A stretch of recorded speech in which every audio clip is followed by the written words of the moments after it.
The frozen wilderness of Alaska stretched endlessly before them, a pristine canvas of white punctuated by towering evergreens heavy with snow. Thomas Mackenzie adjusted his snowshoes and checked his compass for the third time in 10 minutes, his breath forming crystalline clouds in the -22-degree air. Behind him, the crunch of snow marked the steady progress of his two charges, Sarah Chun, the wildlife photographer from New York, and Jake Morrison, the young biologist experiencing his first Alaskan winter expedition. 7 days they had been trekking through this magnificent desolation, following ancient game trails and frozen creek beds deeper into the heart of the Chugach Mountains. Thomas had led countless expeditions through these peaks, but something about this particular week felt different. Perhaps it was the unusual warmth that had preceded their arrival, followed by the dramatic temperature drop that had hardened the snow into a treacherous mix of ice and powder. Or maybe it was the way the wildlife seemed more agitated than usual, as if sensing something in the air that his human senses couldn't detect. Sarah stopped frequently to adjust her camera settings, capturing the interplay of light and shadow on the mountain faces.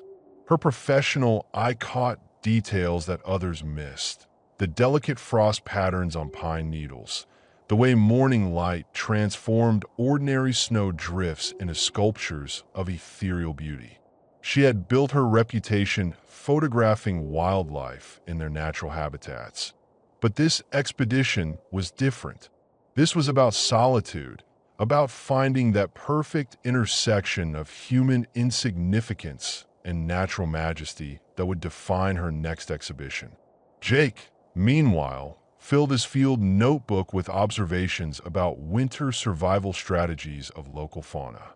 Fresh out of graduate school, he approached everything with scientific enthusiasm that bordered on reverence.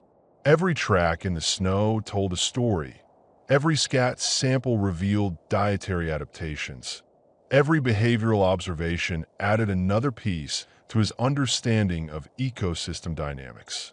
His mentor at the university had warned him that theoretical knowledge was nothing compared to actual field experience, and Jake was discovering the truth of that statement with every frozen step. The morning had started beautifully, with visibility extending for miles across the valley. They had made excellent time along a ridge that offered panoramic views of the surrounding peaks. But now, as afternoon shadows began to lengthen, Thomas noticed the subtle changes that experience had taught him to respect. The wind had shifted from the northeast, carrying with it the scent of approaching weather. The temperature was dropping faster than normal, and those distant clouds on the horizon were building with ominous speed. Thomas called for a brief rest, ostensibly to allow his companions to catch their breath, but really to study the approaching weather system. Sarah used the opportunity to photograph a particularly striking ice formation, while Jake scraped samples from what appeared to be lynx tracks. The guide's weathered face showed concern as he watched the western sky darken with approaching storm clouds. The original plan had called for them to reach a sheltered valley where they would establish their final camp before beginning the trek back to civilization. But that destination lay another 4 miles ahead, across terrain that would become treacherous once visibility decreased. Thomas weighed their options carefully. They could establish an emergency shelter here, among the sparse protection of wind-blown pines, or they could push forward and risk being caught in the open when the storm hit. Sarah noticed his hesitation and approached with the easy confidence of someone accustomed to reading the moods of her guides. She had spent years in remote locations, from the Arctic Circle to the Amazon basin, and had learned to trust the instincts of local experts. But she also understood the pressure to complete objectives, the reluctance to admit defeat in the face of natural forces. Jake, oblivious to the brewing weather concerns, continued his documentation with academic thoroughness. He measured snow depth at various points, recorded wind direction changes, and sketched the positions of animal tracks relative to terrain features. His enthusiasm was admirable, but Thomas recognized the dangerous naivety of someone who had learned about nature from textbooks rather than lived experience. The decision point arrived with brutal clarity as the first heavy snowflakes began to fall. What had been a clear afternoon was rapidly transforming into something more serious.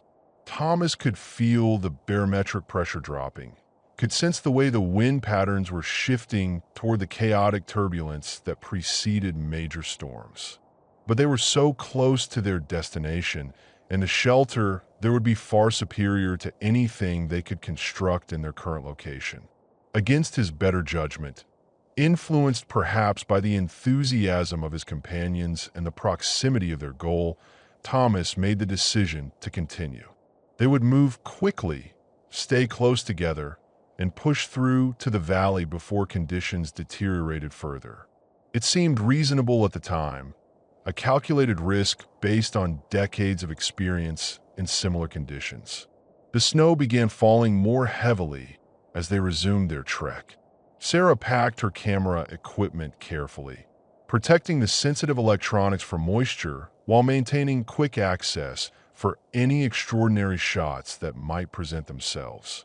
Jake continued taking notes, though the wind was making it increasingly difficult to write legibly. Thomas increased their pace, his experienced eye constantly scanning the terrain ahead for the safest route through increasingly challenging conditions. Within an hour, the gentle snowfall had transformed into something more serious. Visibility had dropped to perhaps 50 feet, and the wind was beginning to create those unpredictable gusts that could knock an unwary hiker off balance. Thomas called for tighter formation, with Sarah directly behind him and Jake bringing up the rear.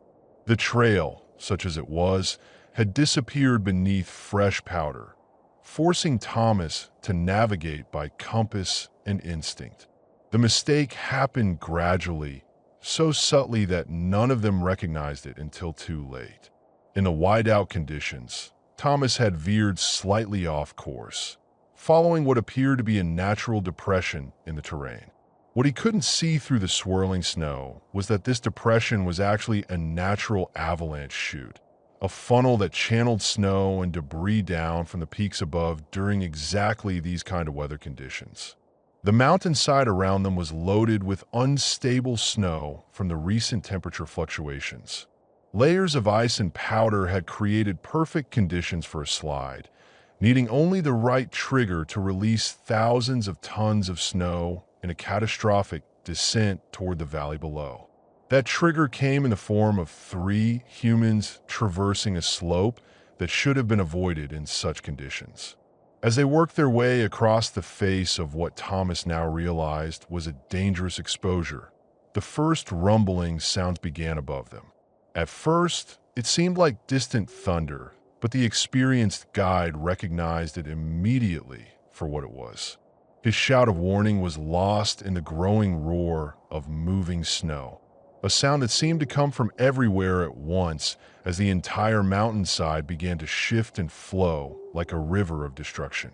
Sarah heard it first, that deep rumbling that seemed to resonate through the very bones of the mountain. Her photographer's instinct made her turn toward the sound, seeking its source, just as Thomas grabbed her arm and began pulling her toward what appeared to be a cluster of sturdy pines. Jake, focused on his notes, didn't realize what was happening until the ground beneath his feet began to vibrate with increasing intensity. The avalanche, when it finally broke free, was nothing like the dramatic, sudden catastrophes depicted in movies. Instead, it was a relentless, inexorable force that began slowly and built momentum with terrifying efficiency. First came the loose surface snow, sliding and tumbling down the slope in seemingly harmless streams. Then the deeper layers began to move, carrying with them chunks of ice and debris that had been locked in place for months. Thomas had perhaps 30 seconds to assess their situation and make a decision that would determine whether they lived or died. The trees offered some protection, but not enough to stop the massive wall of snow that was building above them. Their only chance was to try to ride the edge of the slide, to position themselves where the force would be less concentrated, where they might have a chance of staying on top of the flow rather than being buried beneath it. But even as he formulated this desperate plan, Thomas realized they were out of time and options. The full weight of the avalanche was upon them now, a crushing force that swept aside trees as if they were twigs and buried everything in its path beneath tons of compacted snow and ice. The last thing he remembered before the white darkness claimed him was the sound of Sarah's scream, cut short by the overwhelming roar of nature's fury unleashed. The world had become a universe of white chaos, where up and down lost all meaning and sound itself seemed muffled by the crushing weight of moving snow. Thomas felt himself tumbling, spinning end over end as thousands of tons of snow and debris carried him down the mountainside like a leaf caught in a flood. His survival training kicked in automatically. Keep your mouth closed, try to create an air pocket, fight to stay on top of the flow. But the sheer magnitude of the avalanche made such strategies feel pathetically inadequate. The avalanche moved with the power and inevitability of a natural disaster, which it was. What had started as a relatively small slide on the upper slopes had grown exponentially as it gathered momentum, collecting layer after layer of unstable snow until it became a freight train of destruction, carving a new path down the mountainside. Trees that had stood for decades were snapped like matchsticks. Boulders the size of automobiles were swept along like pebbles, and 3 human beings were tossed about like toys in the grip of forces beyond their comprehension or control. Sarah's experience tumbling through the avalanche was a disorienting nightmare of white violence.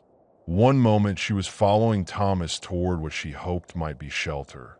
The next she was completely engulfed in moving snow that filled her mouth, nose, and ears with suffocating powder. Her camera equipment, so carefully protected moments before, was torn from her grasp and disappeared into the churning mass of snow and debris. Her survival instincts, honed by years of dangerous assignments in remote locations, screamed at her to fight, to swim upward through the flow, to keep her face clear of the suffocating snow. Jake's academic understanding of avalanche dynamics provided little comfort as he experienced the reality firsthand. The textbook descriptions of debris flows and snow mechanics became viscerally real as he was swept along in the crushing embrace of moving snow. His notebook, with its careful observations and measurements, vanished instantly into the chaos. His scientific mind, even in extremis, noted the incredible force involved, the way solid snow could behave like a fluid under the right conditions, the devastating efficiency with which the natural world could erase human presence. The avalanche followed the contours of the mountainside with liquid precision, flowing around obstacles and filling depressions with the inexorable certainty of water finding its level. But this was no gentle stream. This was a torrent of destruction that scoured the landscape clean of everything in its path. The 3 humans caught in its grip were separated by the flow, each fighting their own desperate battle for survival as they were carried toward the valley below. Thomas, with decades of mountain experience, understood better than his companions the critical importance of the next few minutes. If they survived the initial violence of the slide, their chances depended entirely on where they ended up when the avalanche finally came to rest. Being buried under a few feet of snow was survivable, at least temporarily. Being trapped under 10 or 15 feet meant almost certain death, even if they survived the initial impact without serious injury. The sound was beyond description, a continuous roar that seemed to emanate from the very earth itself, punctuated by the sharp cracks of breaking trees and the grinding collision of ice and stone. It was the sound of elemental force unleashed, of the mountain itself reshaping the landscape according to its own ancient laws. Human voices, even screams of terror, were completely lost in this symphony of destruction. As the avalanche began to slow and spread across the broader valley floor, the three victims found themselves in slightly different situations. Thomas, his body battered by the tumbling descent, felt the crushing weight of snow beginning to press down around him as the slide came to rest. He was conscious, which was a miracle in itself, but he was also completely immobilized by the compacted snow that held him as firmly as concrete. Sarah came to rest in a slightly different position, wedged against what felt like a large rock or tree trunk that had been carried along by the slide. The impact had knocked her unconscious, and when awareness returned, it brought with it the terrifying realization that she was buried alive. Her left shoulder throbbed with what was probably a serious injury, and her attempts to move were met by the unyielding resistance of compacted snow on all sides. Jake's final position was perhaps the most precarious of the three.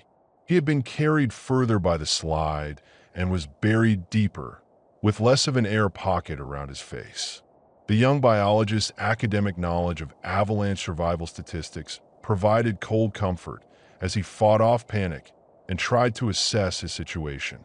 The textbooks had mentioned that victims typically had only minutes to survive burial, depending on the size of their air pocket and their level of exertion. The silence that followed the avalanche was almost as terrifying as the violence that had preceded it. Where moments before the mountainside had echoed with the roar of moving snow, now there was only the muffled quiet of a world buried beneath tons of debris. The normal sounds of wind through trees, of small animals moving through underbrush, of flowing water, all were absent, replaced by the profound silence of a landscape completely transformed. Thomas forced himself to remain calm and assess his situation methodically. He could move his fingers and toes, which suggested no major spinal injuries from the tumbling descent. His breathing was labored but steady, indicating that he had some kind of air pocket, though he couldn't determine its size in the darkness. Most importantly, he was conscious and thinking clearly, which meant he had a chance of survival if he could manage his resources carefully. The experienced guide understood that panic was the greatest enemy now. Each breath consumed precious oxygen from his limited air supply, and physical exertion would only accelerate his metabolism and hasten the buildup of carbon dioxide that would eventually render him unconscious. He needed to remain calm, conserve his energy, and hope that somehow rescue would come before his air ran out. Sarah's situation was complicated by her injury and the disorientation that followed her unconsciousness. When she tried to determine which direction was up, the compacted snow around her provided no clues. Everything was dark, cold, and unyielding. Her photographer's mind, trained to observe and analyze visual information, struggled with the complete absence of light and reference points. She could hear her own heartbeat and breathing, but nothing else penetrated the snow that entombed her. Jake fought against the claustrophobia that threatened to overwhelm his rational thinking. His scientific training provided some framework for understanding his predicament, but academic knowledge felt inadequate when faced with the immediate reality of potential death. He knew that victims of avalanche burial typically had anywhere from 15 minutes to an hour to survive, depending on various factors, but that knowledge felt more like a countdown timer than useful information. The three buried humans were separated by perhaps 50 yards, though they had no way of knowing their relative positions or even whether the others had survived the slide.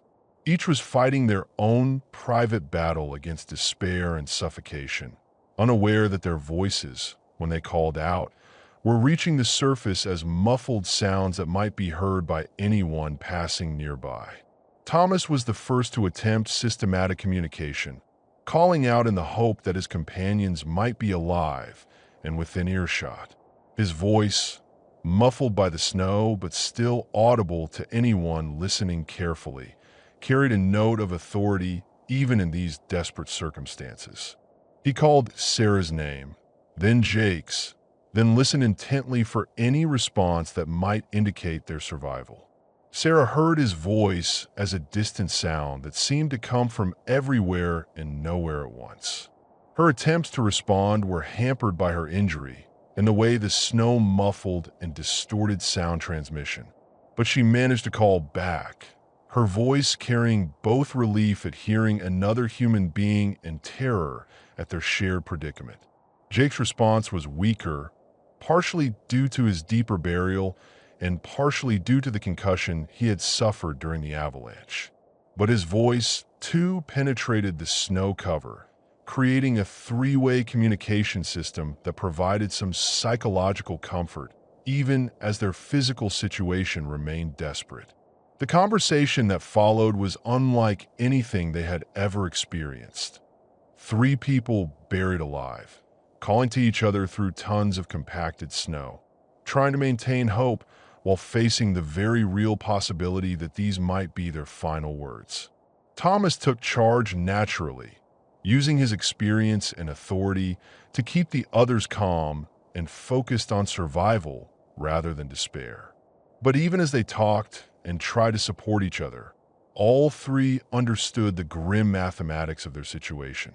They had limited oxygen, no tools capable of moving the compacted snow that imprisoned them, and no reasonable expectation of rescue in this remote location. Their voices, calling out into the wilderness above, seemed unlikely to reach any human ears in time to make a difference.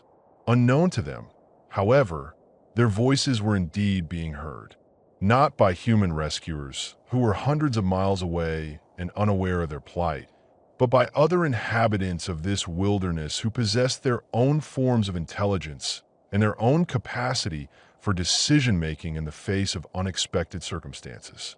The darkness beneath the snow was absolute and disorienting, a sensory deprivation that made every sound seem both amplified and muffled simultaneously. Thomas had forced himself into a methodical assessment of their situation, drawing on decades of wilderness experience to maintain some semblance of control over circumstances that were rapidly spiraling beyond human management.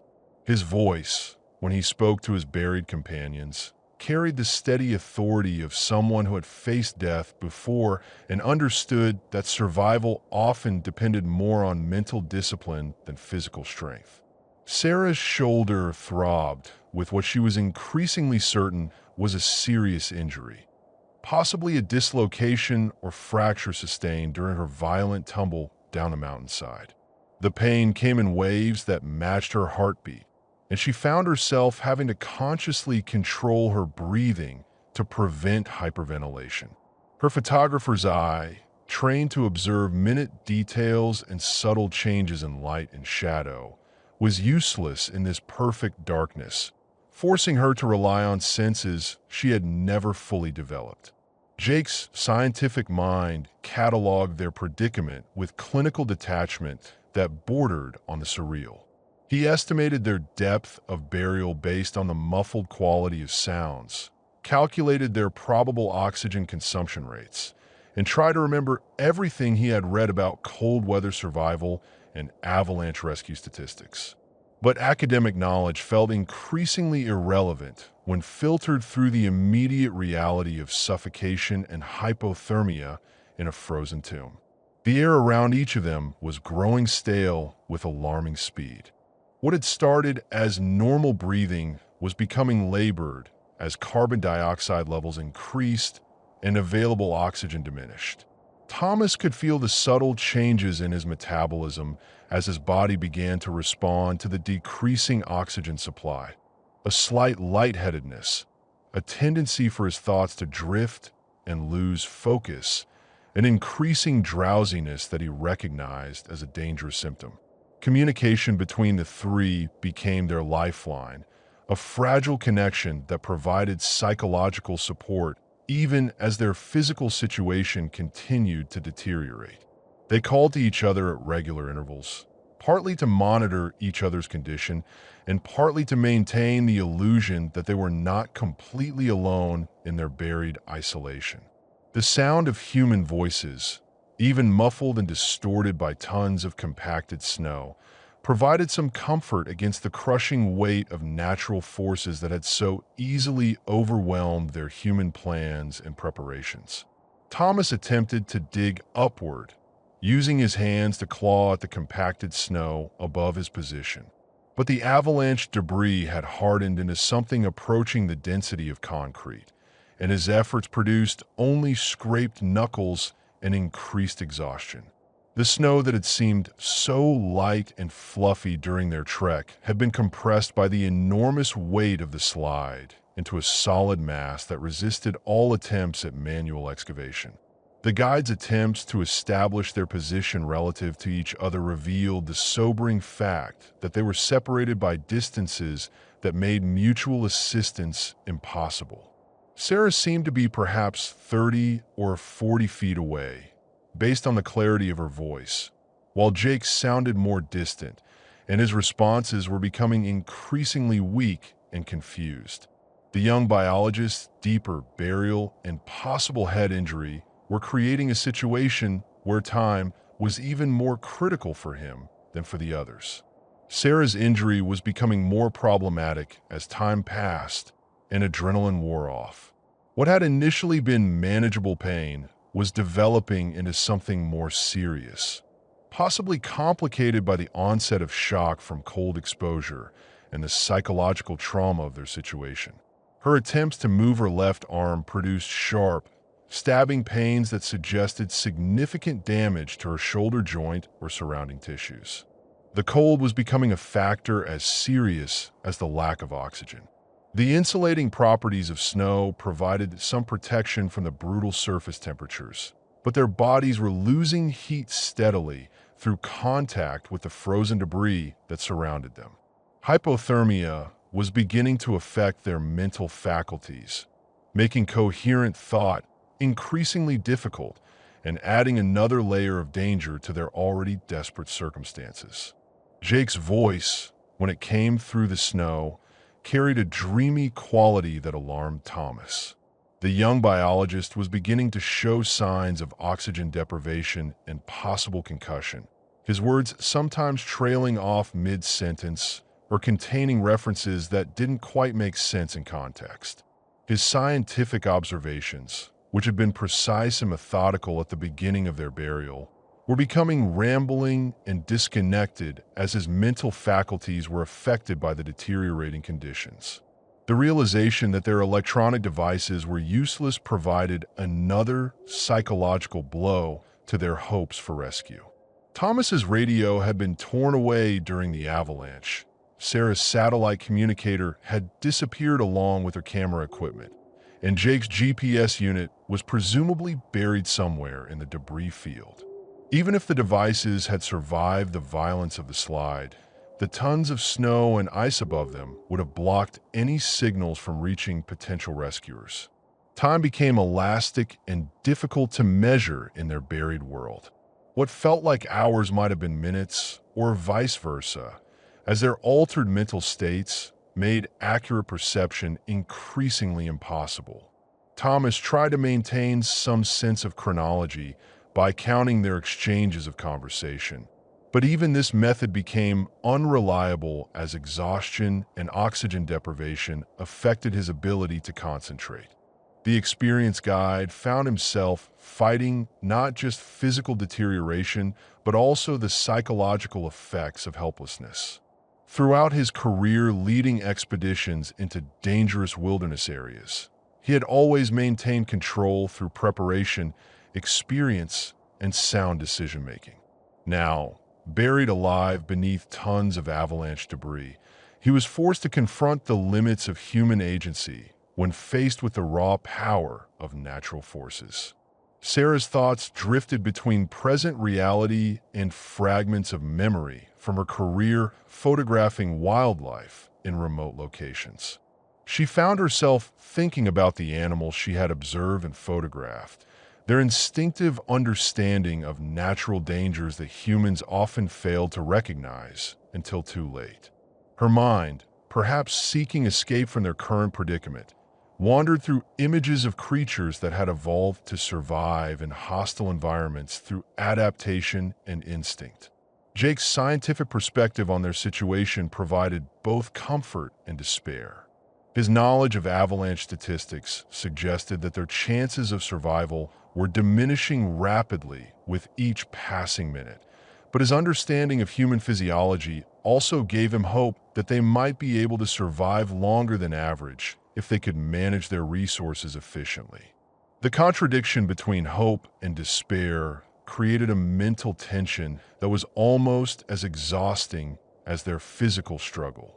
The sounds that reached them from above were minimal and difficult to interpret. Occasionally, they heard what might have been wind moving through trees or the settling sounds of snow and debris as the avalanche site stabilized, but nothing that suggested the presence of potential rescuers.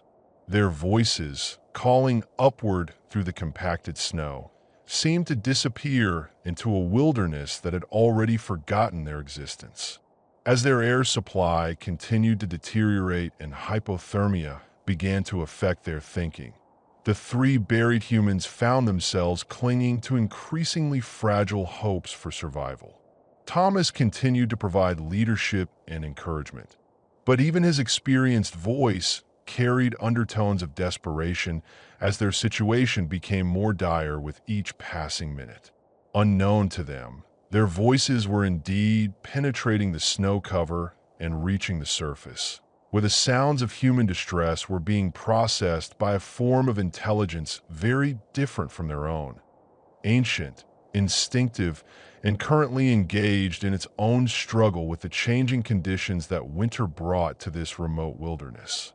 The old brown bear had been following the creek bed for most of the morning, his massive frame moving with surprising grace through the deep snow that blanketed the valley floor. At 15 years old, he was well past his prime, but still formidable, his thick winter coat dark against the pristine whiteness of the landscape. Weighing nearly 800 pounds, he represented the apex of his ecosystem, a creature whose survival depended not on tools or technology, but on instincts honed by millions of years of evolutionary pressure. This particular bear had survived longer than most of his kind through a combination of intelligence, caution, and an almost supernatural ability to read the subtle signs that nature provided. He had weathered harsh winters when food was scarce, avoided human hunters who had ventured into his territory, and learned to adapt his behavior to the changing conditions that each season brought to the Alaskan wilderness. The approaching winter storm that had caught the three humans by surprise had been anticipated by the bear for days.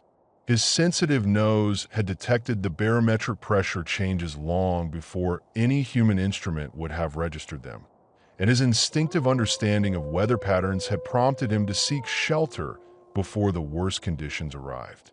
But the avalanche had altered his plans, changing the landscape and forcing him to reconsider his route to the den site he had selected for his winter hibernation. The bear's relationship with humans was complex and shaped by years of encounters that had ranged from neutral to hostile. He had learned to associate the scent of humans with danger, had witnessed the destruction they could bring to his environment, and had developed a healthy respect for their ability to kill from a distance with weapons he didn't understand. Yet he had also observed their weaknesses, their dependence on artificial tools and shelters, their inability to survive in conditions that he found merely challenging. As he moved through the transformed landscape left by the avalanche, the bear's acute hearing detected sounds that didn't belong to the normal winter wilderness.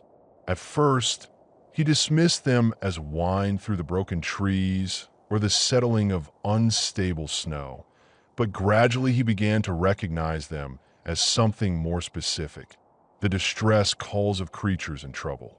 The bear's cognitive processes were different from human thinking, but no less sophisticated in their own way.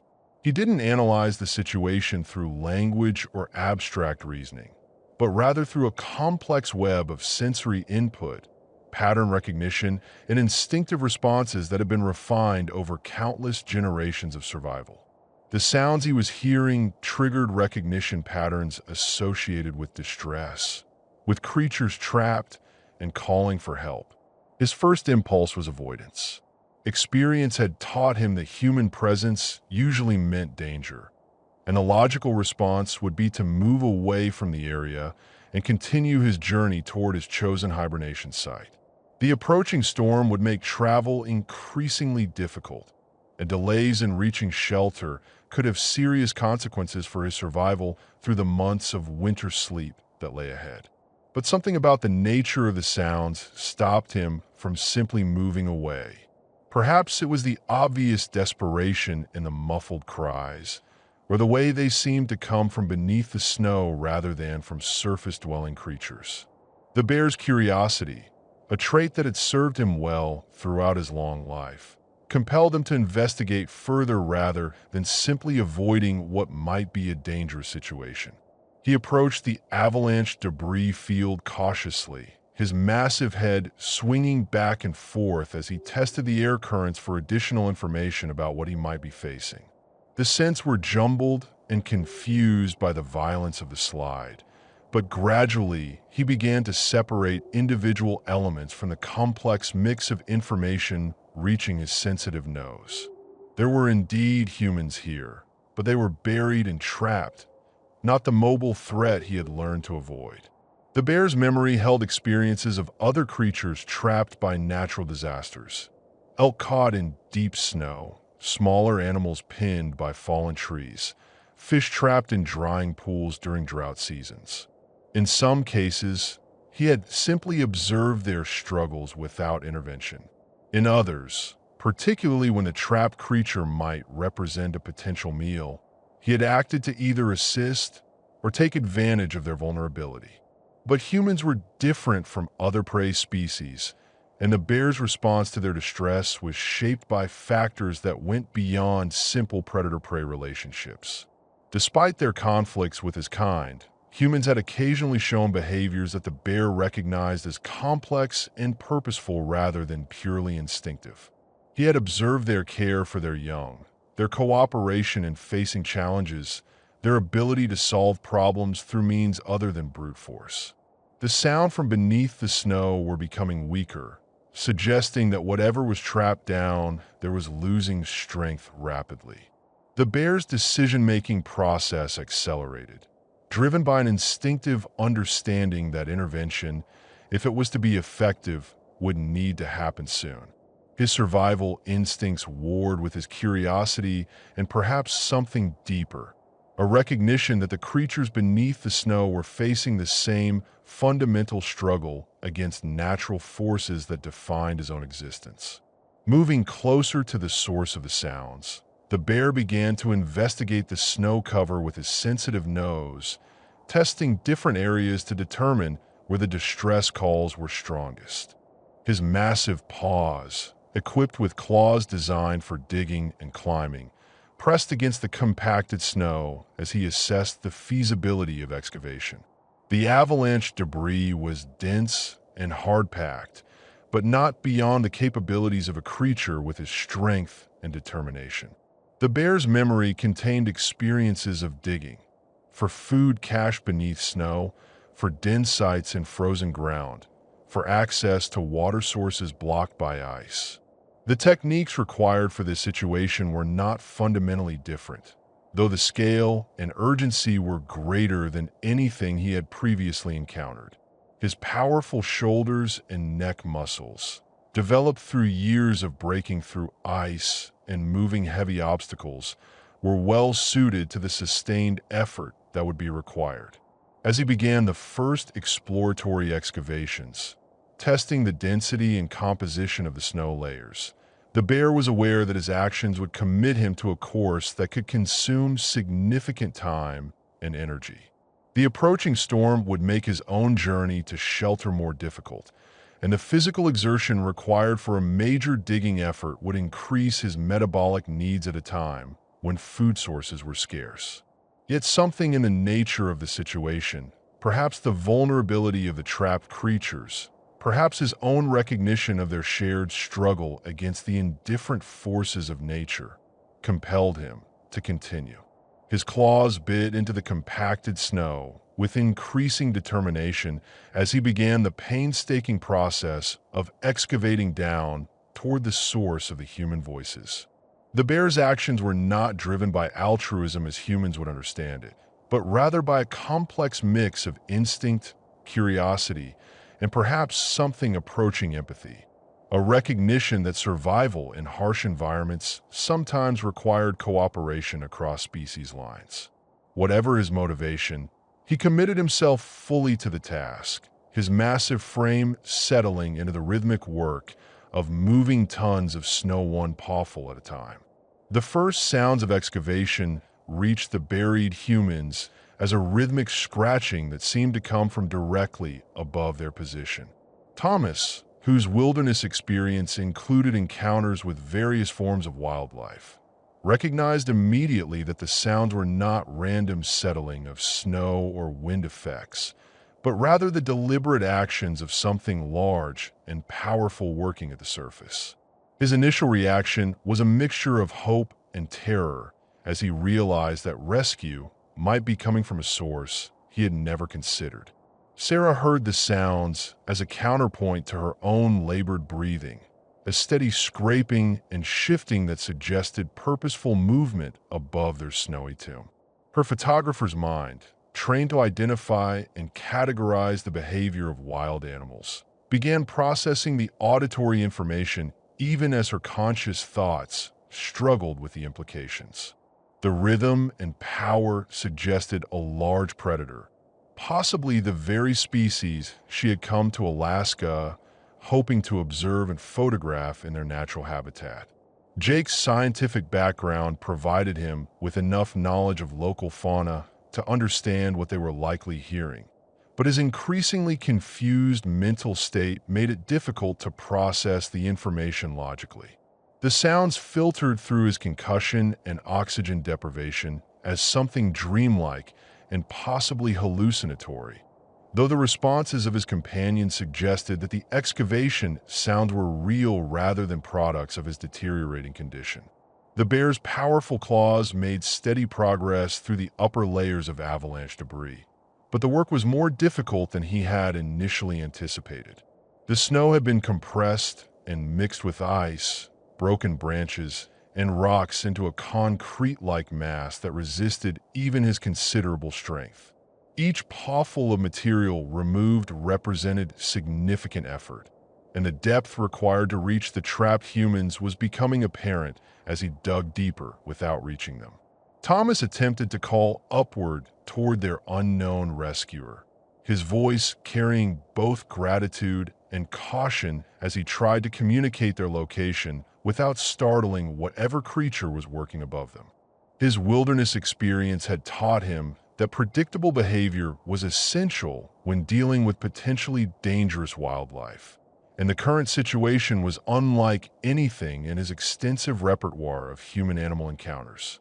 The bear's acute hearing easily detected the human voices beneath the snow, and their increasing clarity served as a guide for his excavation efforts. But the sounds also confirmed what his instincts had already suggested. These were the same creatures he had learned to avoid and fear throughout his long life. His continued digging represented a decision that went against generations of inherited caution about human contact. As the excavation progressed, the bear's massive frame began to show signs of the sustained effort required for the work. His thick winter coat became matted with snow and ice. His breathing grew heavier, and his powerful muscles began to ache from the repetitive digging motions. Yet he continued methodically, driven by something deeper than rational calculation, perhaps an instinctive understanding that life struggling against death deserved assistance regardless of species boundaries. Sarah's condition was deteriorating more rapidly than her companions, partly due to her injury and partly due to her smaller body mass and reduced ability to generate heat in the confined space. The sounds of excavation above provided psychological comfort, but also increased her awareness of time passing and oxygen diminishing. Her attempts to call upward were becoming weaker as her respiratory system struggled with the increasing carbon dioxide levels in her confined air pocket. The bear's digging technique evolved as he learned the characteristics of the avalanche debris. Areas of pure snow could be removed quickly with broad, sweeping motions of his massive paws, but sections containing ice or debris required more careful work to avoid injuring the creatures he was attempting to rescue. His intelligence, shaped by years of problem-solving in wilderness conditions, adapted to the specific challenges of this unusual excavation. Jake's responses to the sounds above became increasingly erratic as his mental condition continued to deteriorate. The young biologist's attempts to provide scientific commentary on their situation were interspersed with confused references to his childhood and fragments of academic information that had little relevance to their current predicament. His companions' growing concern about his condition added another layer of urgency to their already desperate situation. Thomas found himself in the surreal position of trying to communicate with and encourage a wild animal that was literally digging them out of their grave. His voice, when he called upward, carried tones of gratitude and reassurance that he hoped would be understood across species lines. The experienced guide's knowledge of bear behavior suggested that maintaining calm, predictable vocal patterns would be essential to avoid frightening their rescuer away from the task. The physical demands of the excavation were beginning to take their toll on the bear's aging body. At 15 years old, he was well past his prime, and the sustained effort required for moving tons of compacted snow was testing the limits of his remaining strength. His breathing became more labored, his movements more deliberate, but his determination seemed to increase rather than diminish as he worked deeper into the debris. Sarah's photographer's instincts made her acutely aware of the historical significance of what was occurring above them.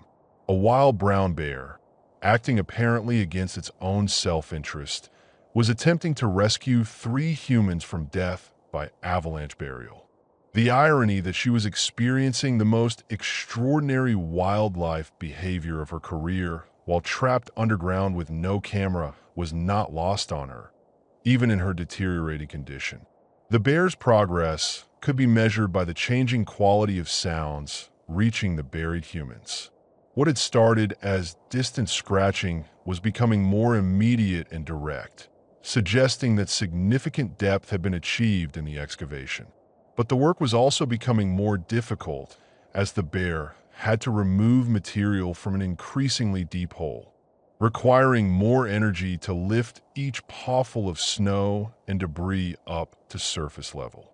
Jake's condition was becoming critical as his air supply dwindled and his head injury continued to affect his cognitive function.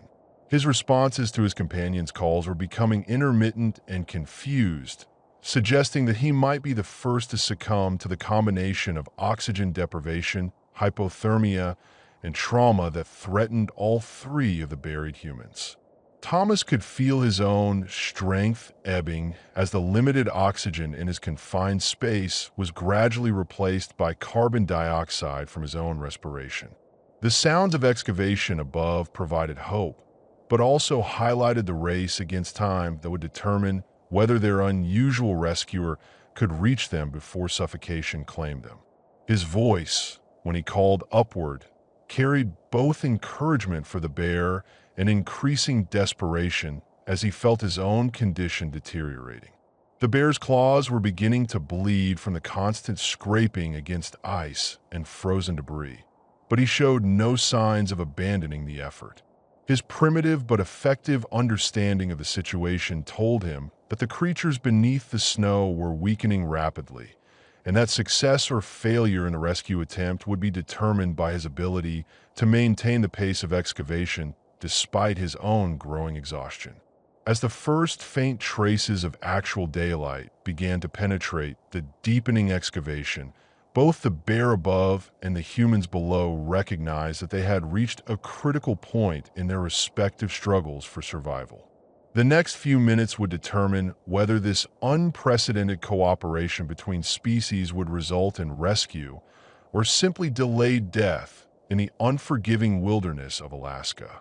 The bear's massive shoulders bunched and flexed with each powerful stroke as he drove his claws deeper into the compacted avalanche debris.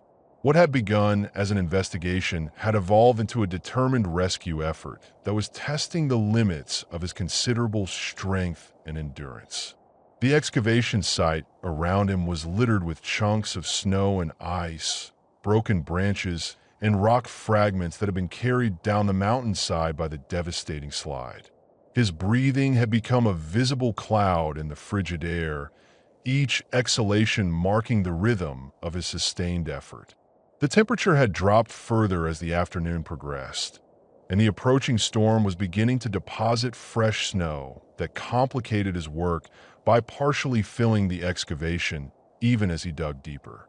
But the bear's determination seemed to increase rather than diminish as the human voices beneath the snow grew clearer and more desperate. Thomas could hear the change in their rescuer's breathing, the labored exhalations that suggested significant physical effort being expended above them. His own breathing was becoming increasingly difficult as the oxygen in his confined space was consumed and replaced by carbon dioxide from his own respiration. The guide's experience with high-altitude climbing had taught him to recognize the symptoms of oxygen deprivation, and he could feel his mental faculties beginning to slow as his brain struggled with the deteriorating air quality. The bear's technique had evolved through trial and error as he learned the most efficient methods for removing different types of debris. Loose snow could be swept aside with broad motions of his massive paws, while chunks of ice required more careful handling to avoid injury to himself or the creatures he was attempting to rescue. His primitive but effective problem-solving abilities had adapted to the specific challenges of this unprecedented excavation. Sarah's condition continued to deteriorate as hypothermia and oxygen deprivation compounded the effects of her shoulder injury. Her attempts to call upward had become weaker and less frequent, and her companion's growing concern about her silence added another layer of urgency to their already desperate situation. The steady sounds of digging above provided some psychological comfort, but also highlighted the race against time that would determine their survival. The physical demands of moving tons of compacted snow were beginning to show in the bear's movements.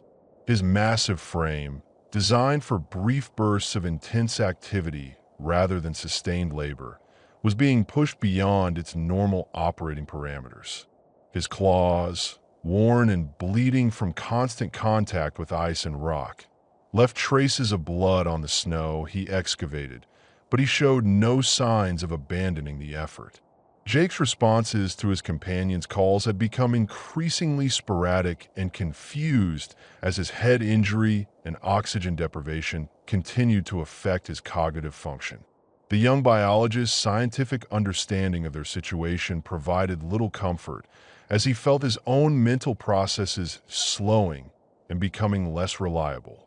His attempts to maintain consciousness required increasing effort as his brain struggled with the toxic buildup of carbon dioxide in his confined airspace. The bear's excavation had reached a depth where he was forced to work from within the hole he had created, his massive body displacing significant amounts of debris as he maneuvered in the increasingly confined space. The technique required more energy and produced less efficient results, but it was the only way to continue making progress toward the trapped humans. His powerful hindquarters provided leverage as he braced himself against the sides of the excavation and drove his front claws deeper into the remaining debris. Thomas found himself fighting not only the physical effects of oxygen deprivation, but also the psychological challenge of maintaining hope in an increasingly desperate situation. His wilderness experience had taught him that survival often depended more on mental attitude than physical resources. But even his considerable reserves of determination were being tested by their prolonged burial and the uncertain outcome of their unusual rescue attempt. The bear's acute senses provided him with information about the progress of his excavation that went beyond simple visual assessment. His sensitive nose could detect changes in air currents that suggested he was breaking through to air pockets below, and his exceptional hearing allowed him to monitor the condition of the trapped humans based on the strength and frequency of their calls. This sensory feedback guided his efforts toward the most productive areas of excavation.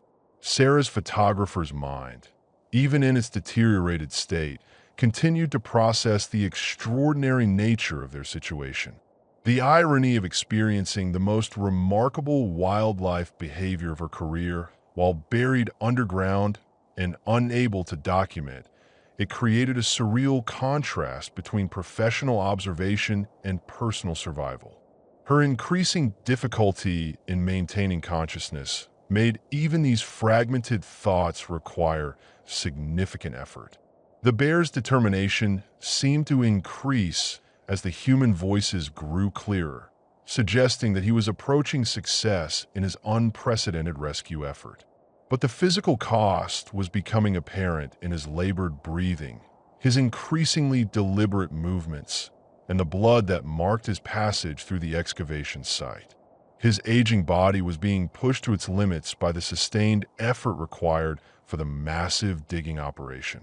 Jake's condition had deteriorated to the point where his responses to his companions were becoming barely coherent, suggesting that he might be the first to succumb to the combination of injuries and environmental factors that threatened all three buried humans. His scientific understanding of their situation provided a grim framework for assessing their chances, but his compromised mental state made it difficult to process even this familiar academic information. Thomas could feel his own strength ebbing as the toxic buildup of carbon dioxide began to affect his central nervous system. The experienced guide's knowledge of wilderness survival included awareness of the symptoms he was experiencing, but knowing about the physiological processes involved provided little comfort as he felt his consciousness beginning to slip away. His calls upward toward their rescuer were becoming weaker and less frequent as his respiratory system struggled with the poisoned air in his confined space. The bear's excavation had created a significant crater in the avalanche debris field, and the depth of his work was beginning to approach the level where the human voices originated.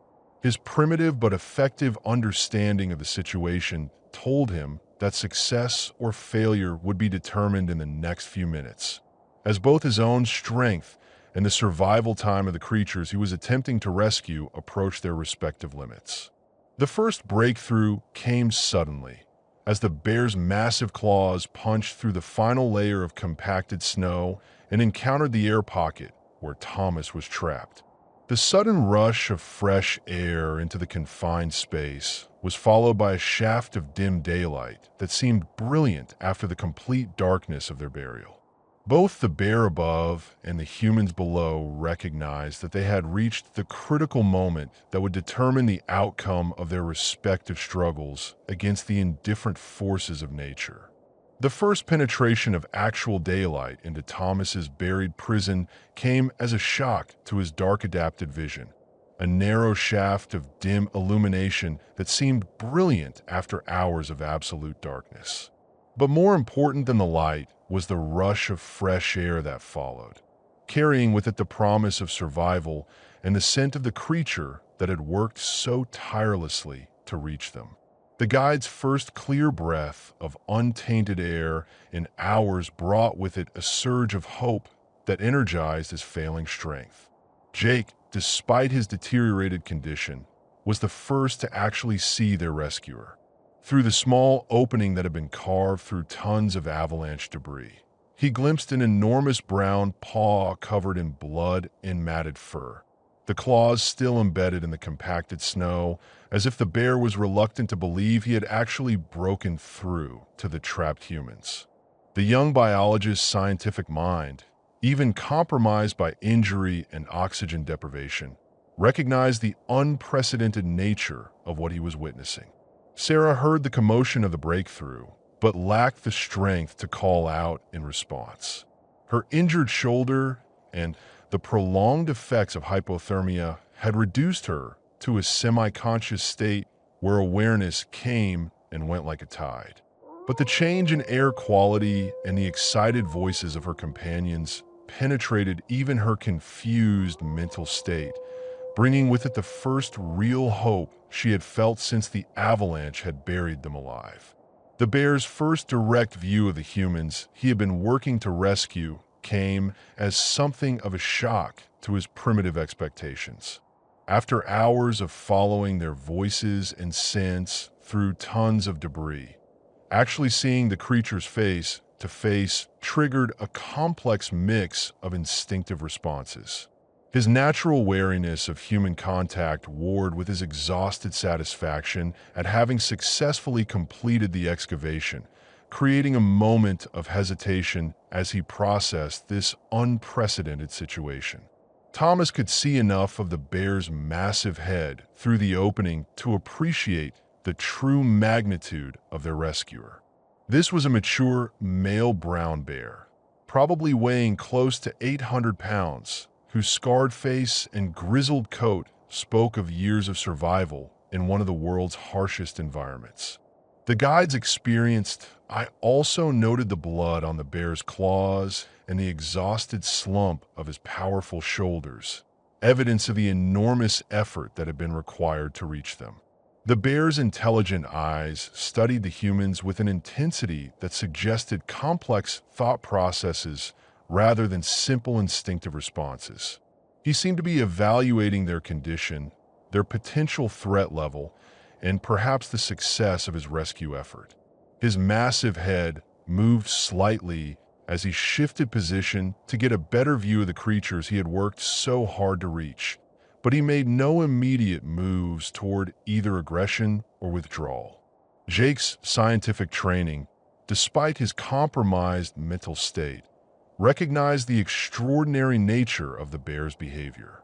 Interspecies cooperation of this magnitude was virtually unheard of, particularly between humans and large predators. His attempts to process and record his observations were hampered by his injuries, but even his confused thoughts grasped the significance of what they were experiencing. The opening created by the bear's excavation was still relatively small, large enough to provide fresh air and limited visibility, but not sufficient for human extraction. Thomas realized that their rescue was far from complete and that the bear would need to continue his efforts if they were going to survive their underground imprisonment. His voice, strengthened by the improved air quality, carried both gratitude and encouragement as he spoke toward their unusual savior. Sarah's condition began to improve slightly with the introduction of fresh air to her confined space, but her injury and the effects of prolonged exposure continued to limit her ability to participate actively in their rescue. Her attempts to move toward the opening were hampered by her damaged shoulder and the way the compacted snow restricted her movements. But consciousness was returning more consistently, bringing with it an awareness of their extraordinary circumstances. The bear's massive head withdrew from the opening he had created, and for a terrifying moment Thomas thought their rescuer might be abandoning them after coming so close to success. But the sounds that followed indicated continued excavation, now focused on enlarging the breakthrough point to allow for human extraction rather than simply providing air. The guide could hear the deliberate scraping of claws against compacted snow as the bear worked to widen the opening with careful precision. Thomas was the first to emerge from their snowy tomb, his wilderness-trained body responding instinctively to the opportunity for escape despite his weakened condition from hours of oxygen deprivation and cold exposure. As his head and shoulders broke free of the confining snow, he found himself face to face with their extraordinary rescuer at a distance of less than 3 feet. The bear's intelligent, dark eyes studied him with an intensity that seemed to pierce through to his very soul, evaluating this human who had been calling to him from beneath the avalanche debris. The moment of first contact between human and bear was unlike anything either species had evolved to handle. Thomas forced himself to remain absolutely still, his wilderness experience screaming warnings about sudden movements around large predators, while simultaneously feeling overwhelming gratitude toward the creature that had literally saved his life. The bear's massive head, easily the size of a basketball and covered in thick winter fur matted with snow and blood, remained motionless as both beings processed this unprecedented encounter. The guides trained, I cataloged the evidence of the bear's enormous effort on his behalf. Blood from torn claws stained the snow around the excavation site, and the bear's thick coat was soaked with melted snow and ice from hours of sustained digging. His massive shoulders, easily 3 times the width of a human's, showed the muscle fatigue that comes from prolonged physical exertion. Steam rose from the bear's body heat as he panted from his efforts, each breath creating clouds in the frigid air that mixed with Thomas's own exhalations. Neither creature made any aggressive moves during those first critical seconds of direct contact. Thomas kept his hands visible and moved with deliberate slowness as he worked to free more of his body from the compacted snow, while the bear maintained his position at the edge of the excavation with the patient stillness of a creature accustomed to waiting and watching. The absence of any threatening behavior from either party established a fragile truce that would be essential for the completion of the rescue operation. Jake's voice from below provided a reminder that the work was far from complete, though his calls were noticeably stronger now that fresh air was circulating through their underground prison. The young biologist's attempts to observe and document their situation were hampered by his position and condition, but his scientific excitement at witnessing such unprecedented interspecies cooperation was evident even through his physical distress. The bear's attention shifted between Thomas, who was slowly working himself free, and the sounds of the other humans still trapped below. His primitive but effective problem-solving abilities seemed to recognize that multiple rescues would be required, and his behavior suggested a willingness to continue the effort despite his obvious exhaustion. The massive predator's commitment to seeing the rescue through to completion went against every instinctive behavior pattern that evolution had programmed into his species. Thomas managed to extract his upper body from the snow trap, though his legs remained buried in the compacted debris. The partial freedom allowed him to assist in his own rescue, while also providing a better view of their situation and their rescuer. The bear was even more impressive at close range, a magnificent example of a species whose survival to the age of 15 in the brutal Alaskan wilderness spoke to both his intelligence and his physical capabilities.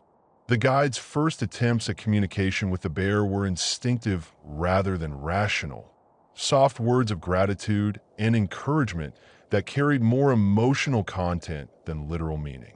His voice, when he spoke to the massive predator, carried the same calm, non-threatening tones he had used throughout his career when encountering wildlife in dangerous situations. The bear's ears, nearly hidden in his thick fur, tracked the sound of Thomas's voice with obvious attention. Sarah's condition below had stabilized somewhat with the introduction of fresh air, and her calls for help carried more strength than they had in hours. Her photographer's instincts were frustrated by her inability to document what was certainly the most extraordinary wildlife behavior she had ever witnessed, but survival took priority over professional considerations. Her injured shoulder continued to limit her mobility, making her extraction more challenging than Thomas's had been. The bear seemed to understand that his work required continuation rather than celebration. After allowing Thomas a few moments to orient himself and catch his breath in the fresh air, the massive creature returned to the careful excavation work required to free the remaining trapped humans. His technique had evolved through hours of experience, and he now worked with the efficiency of a creature who understood exactly what was required for success. Thomas found himself in the surreal position of being able to assist in his own companion's rescue while under the direct supervision of a wild brown bear. The guide's movements were careful and non-threatening, but the bear seemed to recognize his helpful intentions and made no moves to prevent his participation in the ongoing excavation. This unprecedented cooperation between human and predator created a dynamic unlike anything either species had evolved to handle. The physical evidence of the bear's superhuman effort was visible throughout the excavation site. Tons of compacted snow and debris had been moved by nothing more than determination and raw strength, creating a crater in the avalanche field that would have required mechanical equipment under normal circumstances. The bear's bleeding claws and exhausted breathing testified to the enormous physical cost of his rescue effort.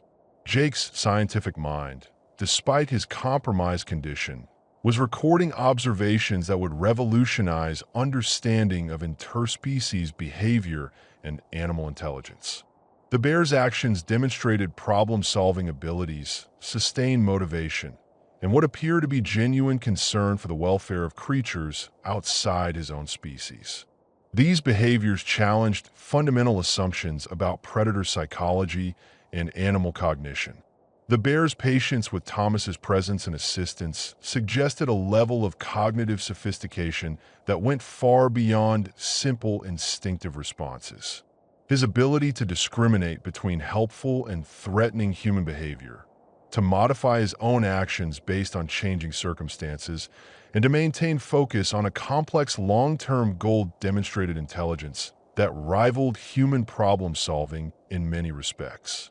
As Thomas worked alongside their unlikely rescuer to enlarge the opening and prepare for Sarah's extraction, he found himself developing a profound respect for the creature that had chosen to risk his own survival to save 3 complete strangers.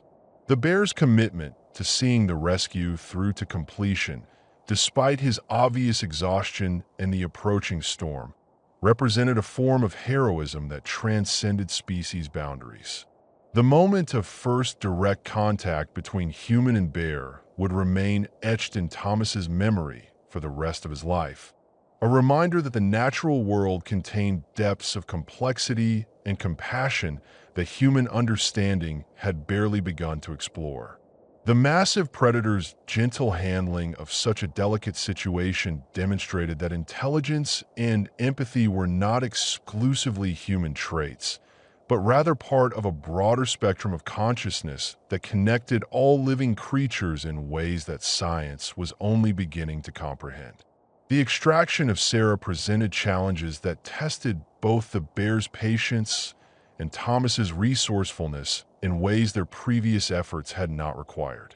Her injured shoulder and weakened condition from hours of burial meant that she could not assist in her own rescue as effectively as Thomas had managed, forcing both her human and ursine rescuers to adapt their techniques to accommodate her physical limitations while working within the confined space of the excavation.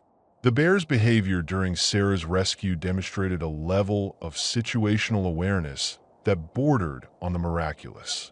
As Thomas worked to clear debris from around her position, the massive predator seemed to understand intuitively that this extraction required more delicate handling than the previous effort.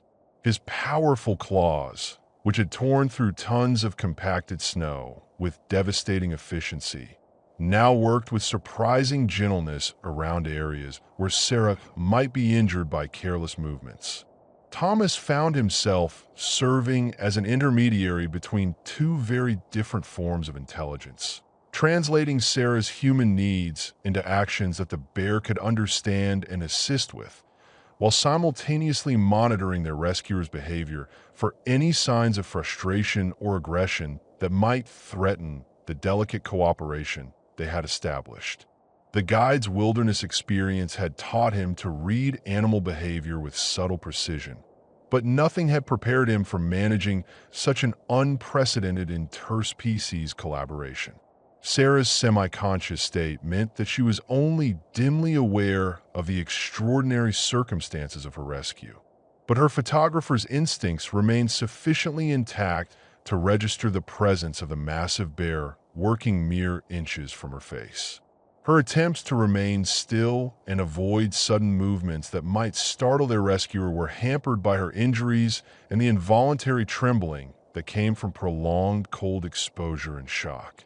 The bear's massive head appeared and disappeared from Sarah's limited field of vision as he worked to enlarge the opening around her position, his dark eyes occasionally meeting hers with an intensity that seemed to communicate reassurance despite the obvious impossibility of actual understanding between their species. The complete absence of any threatening behavior from such a formidable predator created a sense of safety that defied all logical expectations about human-bear encounters. Jake's voice from his deeper position provided encouragement and scientific commentary on the rescue operation, though his observations were increasingly affected by his deteriorating condition and the surreal nature of their situation. The young biologist's attempts to maintain objective analysis of the bear's behavior were complicated by his personal investment in the outcome and his growing admiration for their rescuer's sustained commitment to their survival. The physical mechanics of Sarah's extraction required careful coordination between Thomas and the bear, with each working around the other's efforts without interfering or creating additional hazards. The guide's movements were necessarily slow and deliberate, both to avoid startling the bear and to prevent further injury to Sarah's damaged shoulder, while the bear seemed to understand instinctively when to pause his excavation to allow human intervention. Sarah's injured shoulder became more problematic as circulation returned to her partially frozen extremities, the pain intensifying as feeling returned to areas that had been numbed by cold and restricted blood flow. Her attempts to bite back cries of pain were only partially successful, but the bear showed no signs of being disturbed by her obvious distress, instead seeming to work more carefully around areas where she showed signs of injury. The bear's stamina continued to impress both humans as he maintained his rescue efforts despite obvious exhaustion from hours of sustained physical labor. His breathing had become more labored and his movements slightly less coordinated, but his determination seemed to increase rather than diminish as the rescue operation approached completion. Steam continued to rise from his massive frame as his body heat melted the snow around him. Thomas's respect for their rescuer deepened as he observed the bear's problem-solving abilities in action. When standard digging techniques proved insufficient for the delicate work required around Sarah's position, the massive predator adapted his approach, using the sides of his claws rather than the points, and even employing his massive paws to carefully brush away loose debris rather than scraping it aside with his usual efficiency. The process of freeing Sarah from the compacted snow required nearly an hour of sustained effort from both Thomas and the bear, with each taking turns at the most demanding aspects of the work while the other rested or provided assistance. This natural division of labor developed without any verbal communication, suggesting that both human and bear possessed sufficient intelligence to recognize the most efficient approaches to their shared task. Sarah's emergence from her snowy prison was accomplished in stages, with frequent pauses to assess her condition and adjust their rescue techniques accordingly. Her photographer's eye, despite her weakened state, registered the incredible sight of a massive brown bear working with obvious gentleness to avoid causing her additional injury during the extraction process.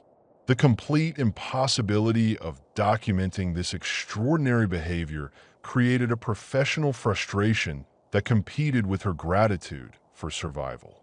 The bear's reaction to Sarah's successful extraction was subdued but unmistakably positive, a subtle relaxation in his posture that suggested satisfaction with the completed rescue.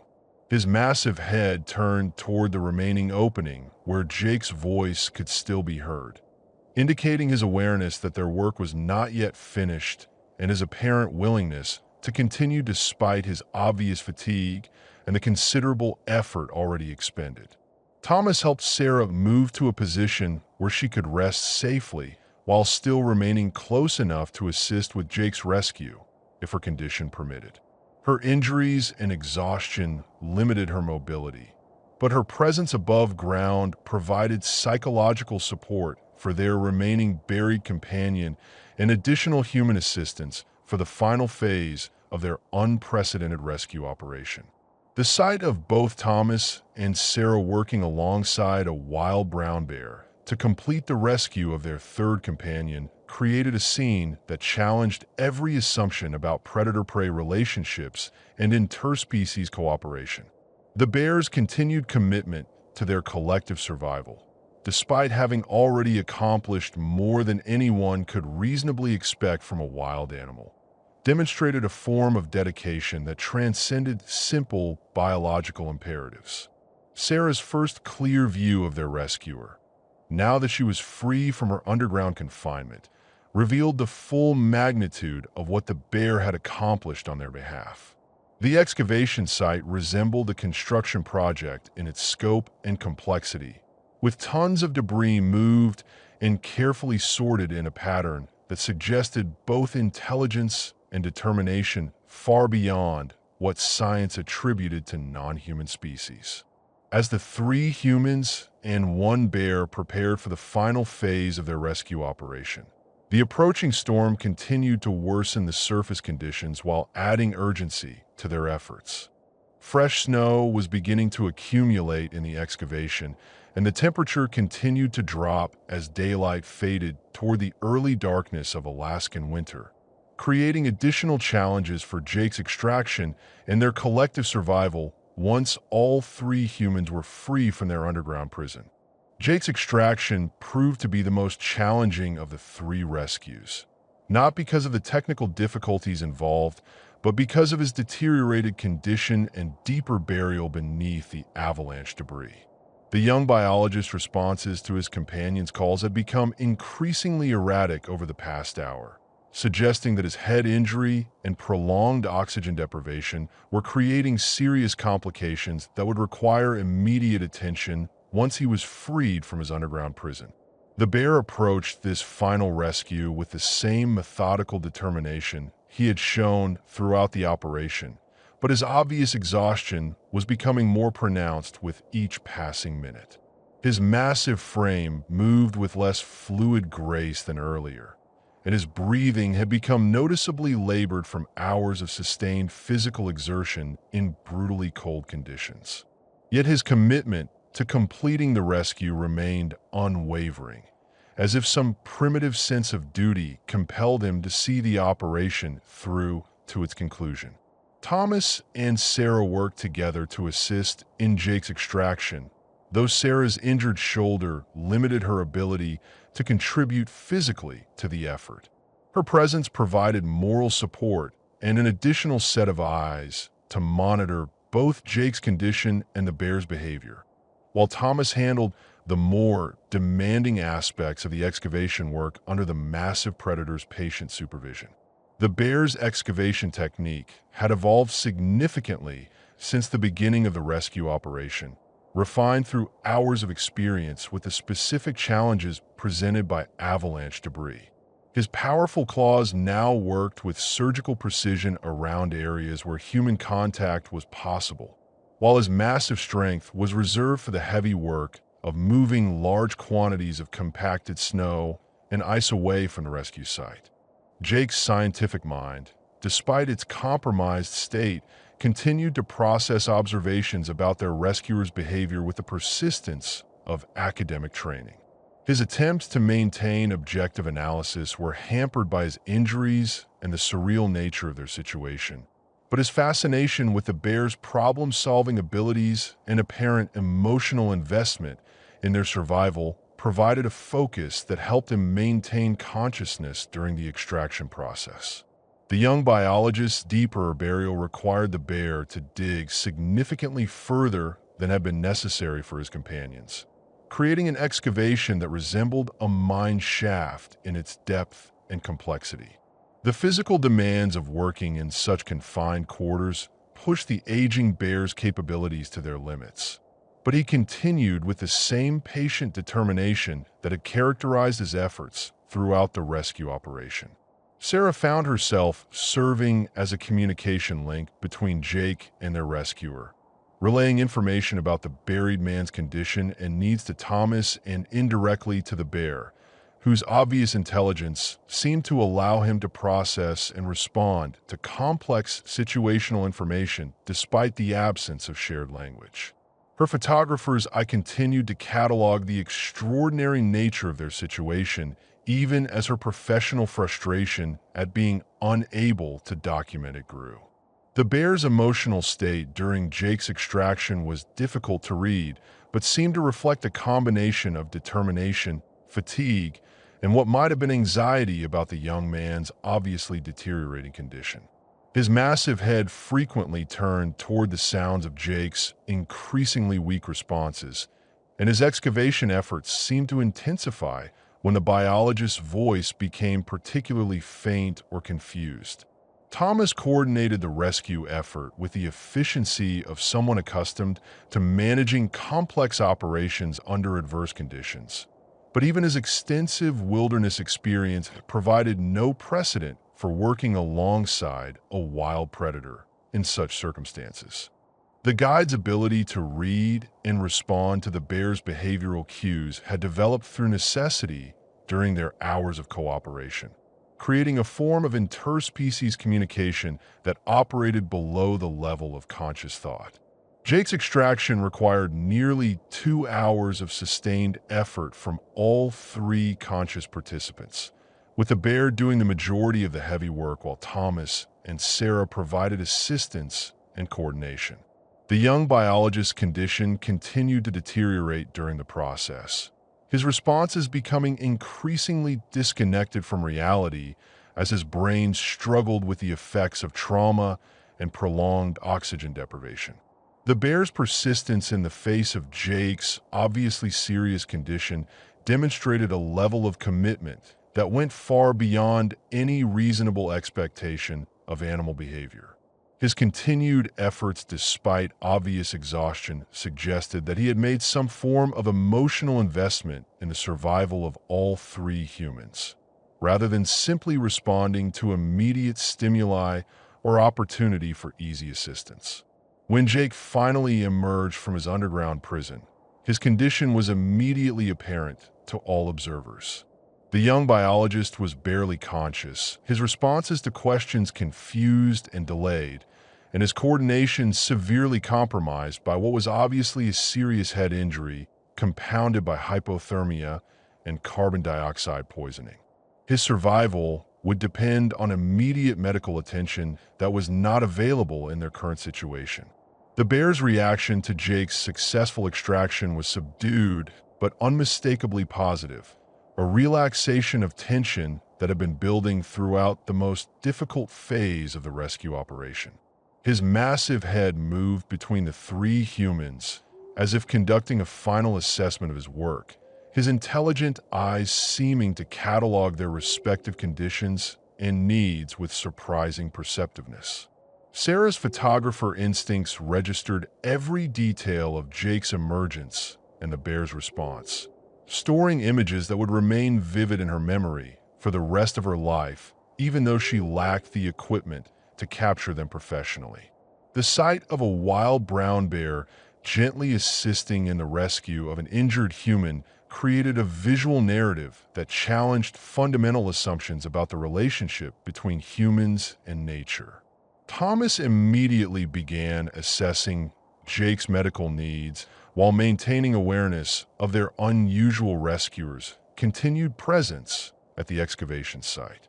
The guide's wilderness medical training provided some framework for dealing with head injuries and hypothermia, but their remote location and lack of equipment severely limited treatment options regardless of the severity of Jake's condition. The completion of all 3 rescues marked a turning point in their relationship with the bear, who had now expended enormous effort and energy to save the lives of 3 complete strangers with no apparent benefit to himself. His behavior throughout the operation had demonstrated intelligence, empathy, and sustained commitment that defied scientific understanding of predator psychology and animal cognition.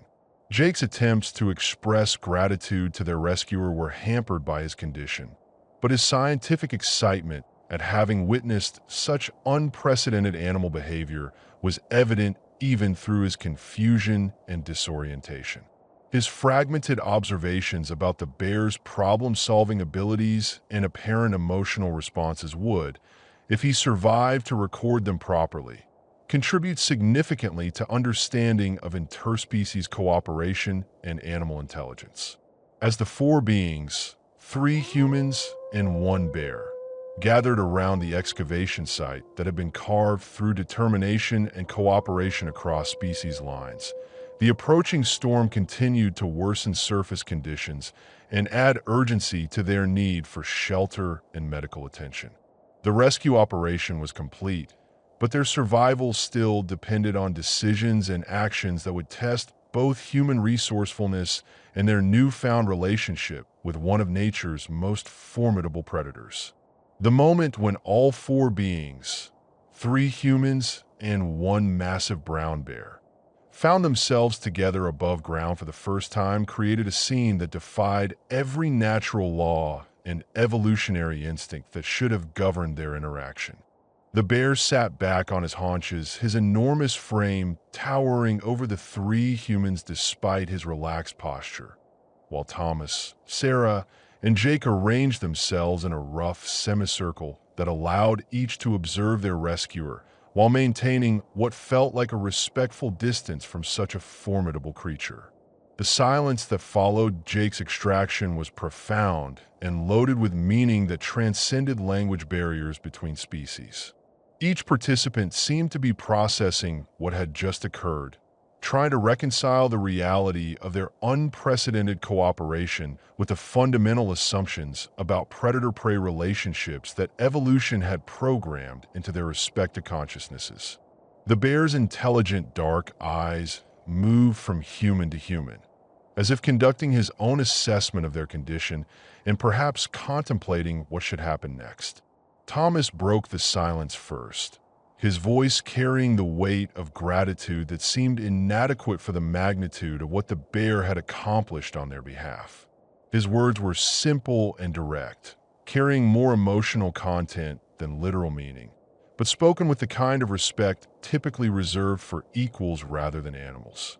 The bear's ears tracked the sound of his voice with obvious attention, suggesting that while he might not understand the specific words, he was certainly processing the tone and intent behind them. The guide's wilderness experience included numerous encounters with bears, but nothing had prepared him for sustained, peaceful contact with such a magnificent and obviously intelligent representative of the species.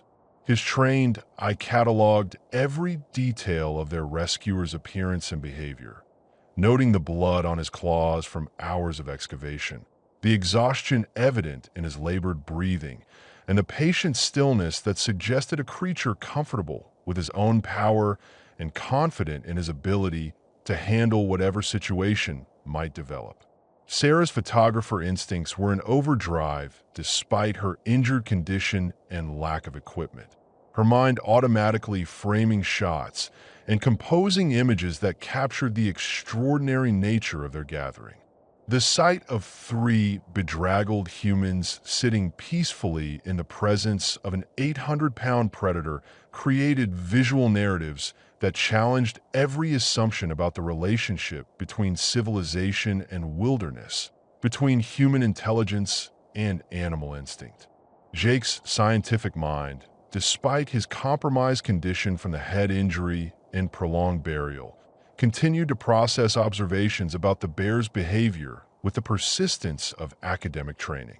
His attempts to understand their rescuer's motivations were hampered by his medical condition, but his fascination with the unprecedented nature of their interaction provided a focus that helped him maintain consciousness and coherent thought despite his obvious need for medical attention. The bear's behavior during this initial period of peaceful coexistence was remarkable for its complete absence of any threatening gestures or aggressive posturing. His massive size and obvious physical capabilities made any display of dominance unnecessary. But more significantly, his demeanor suggested genuine interest in the welfare of the humans he had worked so hard to rescue, rather than simple tolerance of their presence in his territory. Thomas slowly reached into his backpack, moving with deliberate care to avoid any sudden gestures that might be misinterpreted as threatening, and extracted a can of beef stew that had somehow survived their tumultuous journey through the avalanche. His offer of food to the bear was both a gesture of gratitude and an attempt to establish some form of reciprocal relationship with the creature that had given so much to ensure their survival without any apparent expectation of reward. The bear's response to the offered food was immediate and unmistakable. His massive head turned toward the can, his sensitive nose testing the air currents that carried the scent of meat. But after a moment of consideration, he turned away without making any move to accept the offering. His rejection seemed to carry dignity rather than disdain, as if he understood the gesture's intent but felt no need to accept payment for actions that had been motivated by something deeper than expectation of reward. Sarah attempted to move closer to the bear, her photographer's instincts overwhelming her common sense as she sought a better angle for observing their rescuer's magnificent features. But her movement, hampered by her injured shoulder and weakened condition, caught the bear's attention in a way that caused him to shift position slightly, not threateningly, but with enough obvious awareness to remind all present that they were dealing with a wild predator whose tolerance had limits that should be respected. The bear's withdrawal from Sarah's approach was gentle but definitive, a step backward that maintained the distance he felt comfortable with while clearly communicating his boundaries without any display of aggression or hostility. His behavior demonstrated a sophisticated understanding of social dynamics that allowed him to establish and maintain appropriate relationships with creatures whose motivations and capabilities he could not fully comprehend. Jake's attempts to record his observations about the bear's behavior were frustrated by his medical condition and the absence of his notebook, which had been lost during the avalanche. But his scientific excitement at witnessing such unprecedented interspecies cooperation was evident even through his confusion and disorientation. His fragmented comments about the bear's problem-solving abilities and apparent emotional investment in their survival would, if he recovered sufficiently to document them properly, contribute significantly to understanding of animal intelligence and behavior. The bear's patience with their presence seemed to have natural limits that were related more to his own physical condition than to any growing hostility toward the humans. His exhaustion from hours of sustained excavation work was becoming more apparent as the adrenaline of the rescue operation wore off, and his obvious need for rest and recovery created an underlying tension about how long their peaceful coexistence could continue under current circumstances. Thomas recognized the signs of fatigue in their rescuer and began to consider the practical implications of their situation. The approaching storm was worsening surface conditions. Jake needed immediate medical attention that was not available in their current location, and all three humans were suffering from varying degrees of hypothermia and exhaustion that would become life-threatening if not addressed soon. Their rescue by the bear had saved them from immediate death, but their survival still depended on reaching civilization before their injuries and exposure claimed them. The bear's awareness of the approaching weather was evident in his behavior, his massive head turning frequently toward the darkening sky and his nostrils flaring as he tested air currents for information about the storm's intensity and duration. His survival instincts were clearly indicating the need to seek shelter, but his continued presence with the humans suggested some form of ongoing concern for their welfare that competed with his own survival priorities. Sarah's condition was stabilizing somewhat now that she was free from the confined space and breathing fresh air. But her shoulder injury remained serious, and her overall weakness from the ordeal limited her ability to contribute to their survival efforts. Her professional frustration at being unable to document their extraordinary experience was compounded by the growing realization that their rescue, miraculous as it had been, was only the first step in a survival challenge that was far from over. The interaction between the three humans and their ursine rescuer during this period represented a form of communication that operated below the level of language, but above the level of simple instinct. Each species was processing information about the other's condition, intentions, and capabilities through observation and interpretation of behavioral cues that had never been tested in such circumstances before.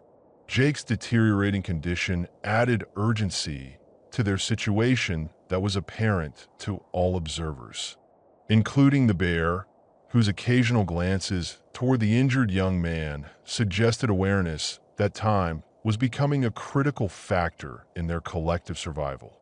The biologist's obvious need for medical attention created pressure for decisions about their next actions that would determine whether the bear's rescue efforts would ultimately prove successful in saving all three human lives. The bear's continued presence with them despite his own exhaustion and the approaching storm suggested that his investment in their survival had not ended with their extraction from the avalanche debris. His behavior implied a level of responsibility or concern that went beyond simple rescue instincts and approached something resembling genuine care for their continued welfare, though such attributions of emotion to animal behavior remained scientifically controversial. As the four beings contemplated their situation and the challenges that lay ahead, the approaching storm continued to worsen conditions around them, adding snow to the excavation site and creating visibility problems that would soon make travel impossible regardless of their respective conditions and capabilities. The bear's rescue had given them a chance at survival, but that chance would only be realized if they could successfully navigate the complex challenges of interspecies cooperation under continuing life-threatening circumstances. The bear's withdrawal to a comfortable distance allowed Thomas to focus on the immediate medical needs of his companions, while maintaining awareness of their unusual protectors' continued presence at the perimeter of their impromptu camp. The guide's wilderness medical training provided a framework for assessing and treating their various injuries, though the limited supplies that had survived their avalanche experience severely restricted his treatment options regardless of the severity of their conditions. Sarah's shoulder injury required immediate attention to prevent further damage and manage her pain levels, which were clearly affecting her ability to think clearly and contribute to their survival efforts. Thomas's examination revealed what appeared to be a dislocation rather than a fracture, a diagnosis that offered some hope for field treatment, but would require careful manipulation to avoid causing additional injury to the surrounding tissues and nerves. Jake's condition was more complex and potentially more serious than Sarah's orthopedic injury. The young biologist showed classic signs of concussion, including confusion, disorientation, and memory gaps, But more concerning were the symptoms that suggested possible intracranial pressure from bleeding or swelling within his skull. His pupils showed slight asymmetry when Thomas tested their response to light, and his balance was clearly compromised when he attempted to stand or move. The bear observed their medical activities with obvious interest, but maintained his respectful distance, his intelligent eyes tracking their movements and his ears following their conversations with an attention that suggested genuine concern rather than simple curiosity. His massive head would occasionally tilt in response to Jake's confused utterances or Sarah's suppressed cries of pain during Thomas's examination of her injured shoulder. Thomas's search through their scattered equipment yielded minimal medical supplies, a basic first aid kit that had somehow survived the avalanche, a few pain relief tablets, and some emergency blankets that would be essential for preventing further heat loss in their exposed condition. The radio equipment that represented their primary hope for rescue had suffered damage during their tumultuous journey through the slide, though Thomas hoped that some function might be restored with careful attention to the antenna connections. The process of treating Sarah's shoulder dislocation required positioning that was both uncomfortable for her and potentially alarming to their ursine observer. But the bear's behavior remained calm and non-threatening throughout the procedure. His ability to distinguish between medical necessity and actual violence demonstrated a level of situational understanding that continued to impress all three humans despite their growing familiarity with his extraordinary intelligence. Sarah's response to the shoulder reduction was immediate and dramatic. The relief of having the joint properly positioned again was evident in her facial expression and her ability to move more freely, though Thomas cautioned her about the need to immobilize the area to prevent re-injury. The bear's reaction to her obvious improvement seemed positive, a subtle relaxation in his posture that suggested satisfaction with the successful treatment. Jake's medical needs were more complex and ultimately beyond what field treatment could accomplish. But Thomas did what he could to address the symptoms and make the young biologist more comfortable. The head injury required rest and careful monitoring for signs of deterioration, but their current situation made both recommendations essentially impossible to implement given their exposure and the approaching storm. The radio equipment yielded mixed results when Thomas attempted to restore functionality to their communication systems. The primary unit had suffered significant damage during the avalanche, but a backup device showed signs of life when he adjusted the antenna configuration and replaced batteries that had been scattered during their underground ordeal. The weak signal that emerged offered hope for eventual contact with rescue services, though atmospheric conditions and their remote location made immediate communication unlikely.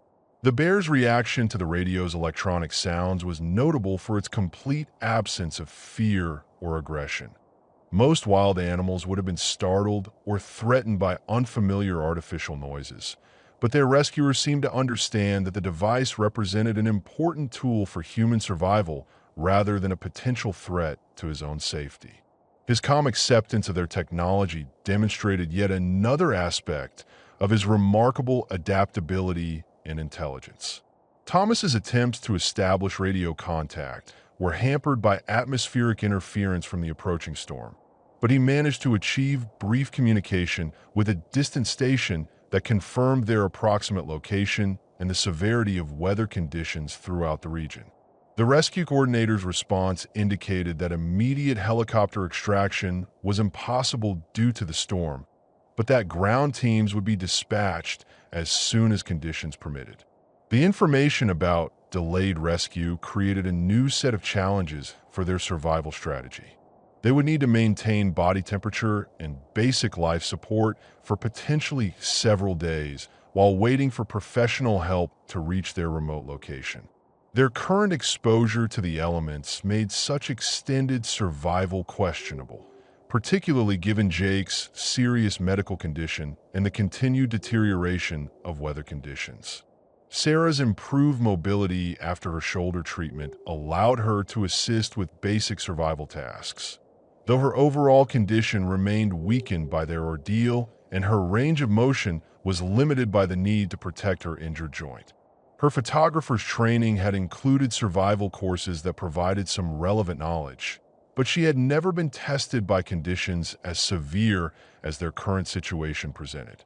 The bear's continued presence throughout their medical and communication activities suggested that his investment in their welfare had not ended with their successful extraction from the avalanche debris. His behavior implied ongoing concern for their survival that went beyond simple rescue instincts and approached something resembling genuine care for their continued welfare, though such interpretations of animal motivation remained scientifically controversial. Jake's condition showed some improvement with rest and basic treatment, though his responses remained slower than normal and his memory of recent events was clearly impaired. His scientific interest in their situation provided motivation for maintaining consciousness and coherent thought, but his obvious need for advanced medical care created urgency about their rescue timeline that was beyond their control given current weather conditions. The approaching storm was creating increasingly dangerous conditions that threatened to overwhelm their basic survival capabilities regardless of their respective conditions and the assistance they might receive from their unusual protector. Wind speeds were increasing, temperature was dropping rapidly, and snow accumulation was beginning to create visibility problems that would soon make any form of travel impossible. Thomas's assessment of their situation led to the sobering conclusion that their survival depended on finding or creating shelter that could protect them from the full fury of the approaching storm while providing enough warmth to prevent fatal hypothermia. Their current exposure left them vulnerable to conditions that could prove lethal within hours once the storm reached full intensity. The bear's behavior during their crisis management activities continued to demonstrate remarkable patience and what appeared to be genuine concern for their welfare. His massive presence provided psychological comfort as well as potential protection from other environmental threats, but his own survival needs would eventually require him to seek appropriate shelter regardless of their human predicament. Sarah's attempts to express gratitude to their rescuer were limited by her condition and the obvious communication barriers between species, but her gestures and tone seemed to be understood and appreciated by the bear, whose responses suggested recognition of her positive intentions. The development of mutual respect and understanding between human and predator continued to evolve despite the absence of shared language or cultural context. As the storm continued to intensify around them and the reality of their extended survival challenge became apparent, the relationship between the three humans and their ursine rescuer entered a new phase that would test the limits of interspecies cooperation and mutual support under conditions that threatened the survival of all participants regardless of their respective capabilities and good intentions. The distant, rhythmic beating of helicopter rotors reached them through the storm as a sound that seemed almost too good to be true after their hours of desperate survival in the Alaskan wilderness. Thomas was the first to identify the mechanical drone that distinguished aircraft engines from the various natural sounds of wind and weather, and his shout of recognition brought immediate responses from both his human companions and their unusual ursine protector, though each species processed the approaching rescue very differently. The bear's reaction to the helicopter sounds was immediate and complex, his massive head turning toward the source of the noise with obvious agitation, while his powerful body shifted into a more alert posture that suggested readiness for either fight or flight, depending on how the situation developed. His previous calm demeanor changed noticeably as the artificial sounds grew louder, indicating that while he had accepted human presence and technology on a small scale, the approaching aircraft represented a level of mechanical intrusion that triggered deeper instinctive responses. Sarah's photographer instincts made her acutely aware of the dramatic irony developing before them. Their rescue was approaching just as their relationship with the bear was reaching its most delicate and potentially dangerous phase. The massive predator's growing agitation at the helicopter sounds created a situation where their salvation might also represent the end of the most extraordinary interspecies cooperation any of them had ever witnessed or heard documented in scientific literature. Jake's compromised mental state made it difficult for him to fully process the significance of the approaching rescue. But his scientific mind recognized that they were witnessing a critical moment in their understanding of animal behavior and intelligence. The bear's obvious internal conflict between his apparent concern for their welfare and his instinctive fear of human technology created a behavioral observation opportunity that was unprecedented in its scope and significance. Thomas attempted to calm their rescuer through voice and gesture, using the same steady tones and non-threatening movements that had helped establish their peaceful relationship throughout the rescue operation. But the helicopter sounds continued to intensify, and the bear's agitation increased correspondingly, creating a situation where their hard-won interspecies trust was being tested by forces beyond any of their individual control or influence. The helicopter's pilot, approaching their location based on the coordinates provided by Thomas's emergency radio communications, had no awareness of the extraordinary situation developing below. The rescue crew's standard protocols called for rapid extraction of survivors from dangerous wilderness conditions, procedures that assumed human victims would be eager for immediate evacuation rather than concerned about maintaining relationships with wild predators. The bear's intelligence was evident in his obvious recognition that the approaching aircraft represented a change in their situation that would affect the humans he had worked so hard to rescue. His massive head moved between the three humans and the direction of the helicopter's sounds, as if he was trying to understand the connection between his rescued charges and the approaching mechanical intrusion into his wilderness domain. Sarah found herself caught between relief at their impending rescue and genuine distress at the obvious anxiety their rescuer was experiencing due to the aircraft's approach. Her hours of observation had convinced her that the bear possessed emotional depth and intelligence that deserved consideration and respect, but the immediate necessity of medical evacuation for Jake made it impossible to prioritize the bear's comfort over human survival needs. The helicopter's appearance over the ridge line created a dramatic visual moment that seemed to crystallize all the tensions and contradictions of their situation. The modern rescue aircraft, with its sophisticated technology and professional crew, represented civilization's response to their wilderness emergency, while the massive bear below embodied the primitive forces and ancient intelligence that had actually saved their lives when human technology had failed them completely. Jake's scientific excitement at witnessing the bear's behavioral responses to the approaching rescue was evident despite his medical condition and the obvious urgency of their situation. His fragmented observations about the animal's emotional complexity and apparent loyalty to the humans he had rescued would, if properly documented later, contribute significantly to understanding of animal psychology and interspecies relationships. The bear's decision-making process during this critical period was visible in his body language and positioning relative to both the humans and the approaching aircraft. His massive frame shifted repeatedly between protective postures that suggested willingness to defend the humans from the mechanical threat and withdrawal positions that indicated his own need to escape from the overwhelming sensory assault of the helicopter's engines and rotors. Thomas faced the complex challenge of managing their rescue extraction while maintaining the fragile relationship they had developed with their ursine protector. His wilderness experience provided no precedent for such a situation, and the approaching rescue crew would certainly not be prepared to encounter a wild brown bear in peaceful proximity to their intended victims. The helicopter crew's radio communications with Thomas revealed their growing concern about the weather conditions and the need for rapid extraction before the storm intensified further.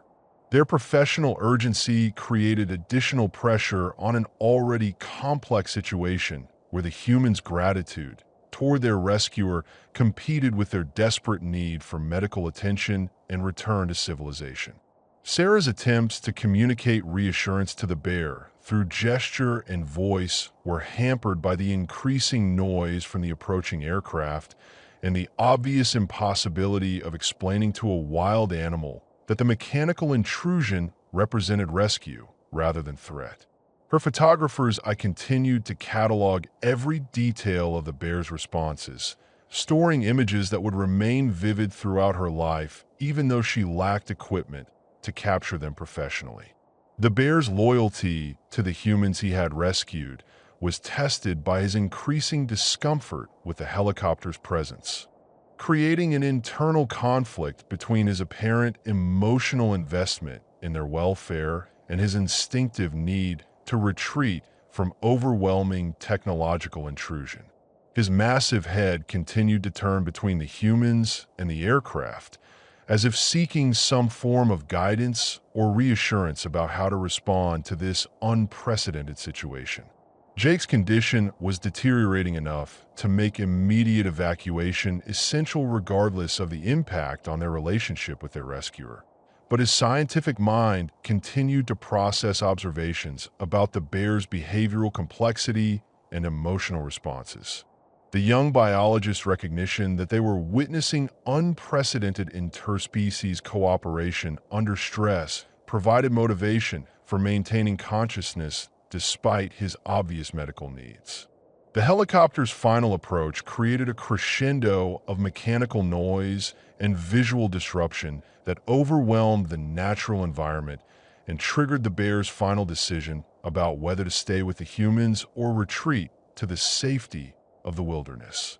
His massive frame began to shift toward withdrawal positions, even as his intelligent eyes remained focused on the three humans he had worked so hard to save from the avalanche's deadly embrace.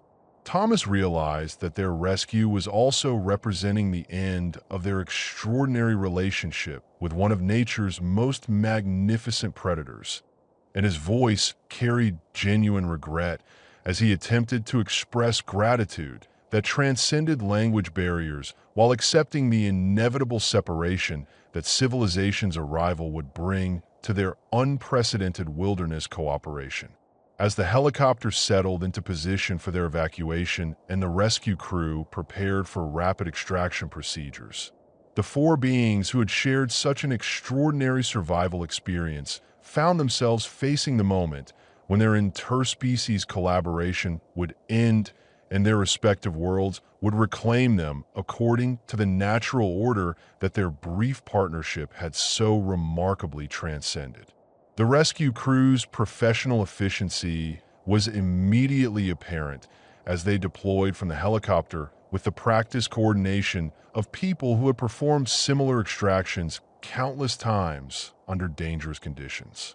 But their standard procedures had not prepared them for encountering a massive brown bear, maintaining peaceful proximity to their intended rescue subjects.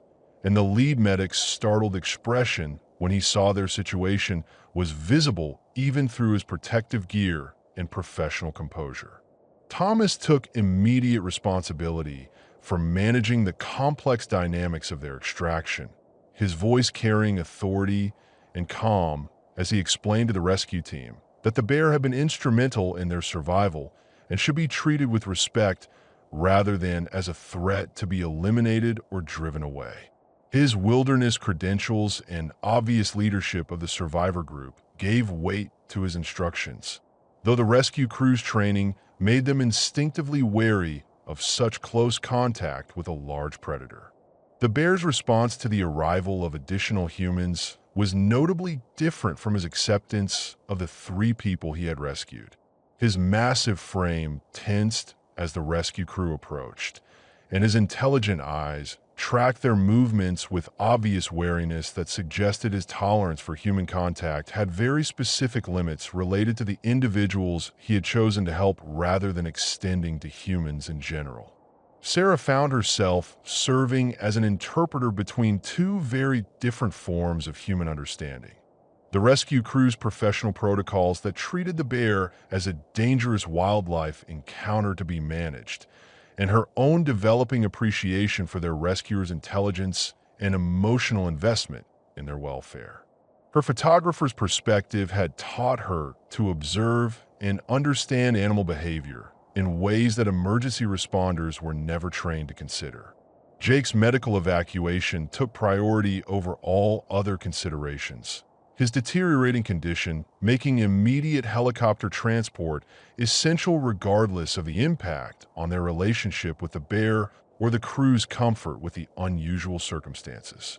The medic's assessment of his head injury confirmed Thomas's field diagnosis and added urgency to their extraction timeline that brooked no delays for wildlife management concerns. The bear's behavior during Jake's medical treatment and preparation for evacuation demonstrated remarkable restraint and what appeared to be genuine concern for the young biologist's welfare. His massive head remained oriented toward the medical activities, and his posture suggested protective interest rather than aggressive intent, though the rescue crew remained visibly nervous about working in such close proximity to an unpredictable wild predator. Thomas attempted to explain to the rescue team leader the extraordinary nature of what they had witnessed, emphasizing that the bear had spent hours digging them out of avalanche debris and had shown no signs of aggression throughout their extended contact. His account was met with professional skepticism that reflected both the crew's training and the obvious impossibility of what he was describing according to normal wildlife behavior patterns. The loading of Jake into the helicopter created the most critical moment in their interaction with the bear, as the increased mechanical noise and activity seemed to push his tolerance for the situation to its absolute limits. His massive frame shifted restlessly, and his intelligent eyes showed signs of the stress that comes from conflicting instincts about whether to protect, retreat, or potentially defend against perceived threats to his rescued humans. Sarah's attempts to maintain some form of communication with the bear during the chaotic evacuation process were hampered by the noise and activity, but she persisted in trying to convey through gesture and voice that the rescue crew represented help rather than threat.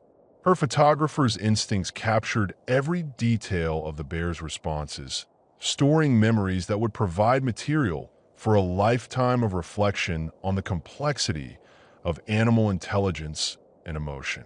The rescue crew's radio communications with their base included reports about the bear's presence that would undoubtedly generate official incident reports and wildlife management responses, though Thomas hoped that his testimony about their rescuer's behavior might influence how such reports were interpreted and acted upon by the relevant authorities. The bureaucratic aftermath of their rescue could potentially impact the bear's future safety in ways none of them could predict or control. Jake's extraction was accomplished with professional efficiency despite the unusual circumstances, his deteriorating condition making the medical crew's concerns about the bear secondary to their primary mission of saving human life. The young biologist's scientific excitement about their situation was evident even through his medical distress, his fragmented comments about the bear's behavior providing additional testimony to support Thomas's account of their extraordinary experience. The bear's reaction to Jake's removal was subtle but unmistakable, a change in posture and attention that suggested awareness that one of his rescued humans was being taken away, though whether he understood this as help or threat remained unclear. His massive head tracked the movement of the stretcher toward the helicopter with obvious interest and what might have been concern about the young man's welfare. Thomas faced the emotional challenge of expressing gratitude to a creature who had literally saved their lives, while knowing that their rescue represented the end of their unprecedented relationship. His voice, when he spoke to the bear during the final preparations for evacuation, carried the weight of recognition that they were experiencing something that would never be repeated and could never be adequately repaid according to any normal understanding of reciprocity between species. Sarah's evacuation was less medically urgent than Jake's, but still required immediate attention for her shoulder injury and the effects of prolonged cold exposure. Her reluctance to leave the bear was evident in her frequent glances back toward their rescuer, and her attempts to capture final mental images of his magnificent presence demonstrated the depth of respect and admiration she had developed for his intelligence and character. The bear's final decision about whether to remain present during their complete evacuation or to retreat to the safety of the wilderness came as the helicopter engines increased power for takeoff. His massive frame began to shift toward withdrawal positions, his survival instincts finally overcoming his apparent emotional investment in the welfare of the humans he had worked so hard to rescue from the avalanche's deadly embrace. Thomas was the last human to maintain contact with their rescuer, his voice carrying final words of gratitude and respect as the helicopter prepared for departure. The guide's wilderness experience had included many memorable encounters with wildlife, but nothing that approached the depth of cooperation and mutual understanding they had achieved with one of nature's most formidable predators under the most extreme survival conditions imaginable. The rescue crew's professional reports would undoubtedly focus on the successful extraction of 3 avalanche survivors rather than the extraordinary circumstances of their rescue by a wild animal. But the 3 humans who had experienced the bear's intelligence and dedication would carry those memories and insights for the rest of their lives. Their understanding of the relationship between humans and nature had been fundamentally altered by their wilderness experience in ways that would influence their future decisions and perspectives. As the helicopter lifted off from their rescue site, carrying the 3 humans back towards civilization and medical care, the massive brown bear who had given so much to ensure their survival was left alone on the mountainside to face his own challenges with winter survival and the memory of an interspecies cooperation that had transcended every normal boundary between predator and prey, between wild nature and human civilization. The helicopter's mechanical roar gradually faded into the distance, leaving behind only the natural sounds of wind through the trees and the soft settling of fresh snow on the excavation site that marked the location of one of the most extraordinary rescue operations in the history of human-wildlife interaction. The massive brown bear remained motionless at the edge of the crater he had carved through tons of avalanche debris, his intelligent dark eyes following the aircraft's departure until it disappeared completely beyond the ridge line that separated his wilderness domain from the human world. The silence that followed the helicopter's departure was profound in ways that went beyond simple absence of mechanical noise. The bear's massive frame seemed to diminish slightly as the adrenaline and purpose that had sustained him through hours of rescue work began to ebb, leaving behind the accumulated exhaustion from his unprecedented effort and the approaching reality of his own survival needs in the face of the intensifying winter storm. His massive head turned slowly from the empty sky back toward the excavation site, where the evidence of his extraordinary labor remained carved into the landscape like a monument to interspecies cooperation that had transcended every normal boundary between predator and prey. The scattered debris, the carefully sorted piles of snow and ice, the blood-stained paw prints that marked his passage through the rescue operation, all testified to an accomplishment that challenged fundamental assumptions about animal motivation and intelligence.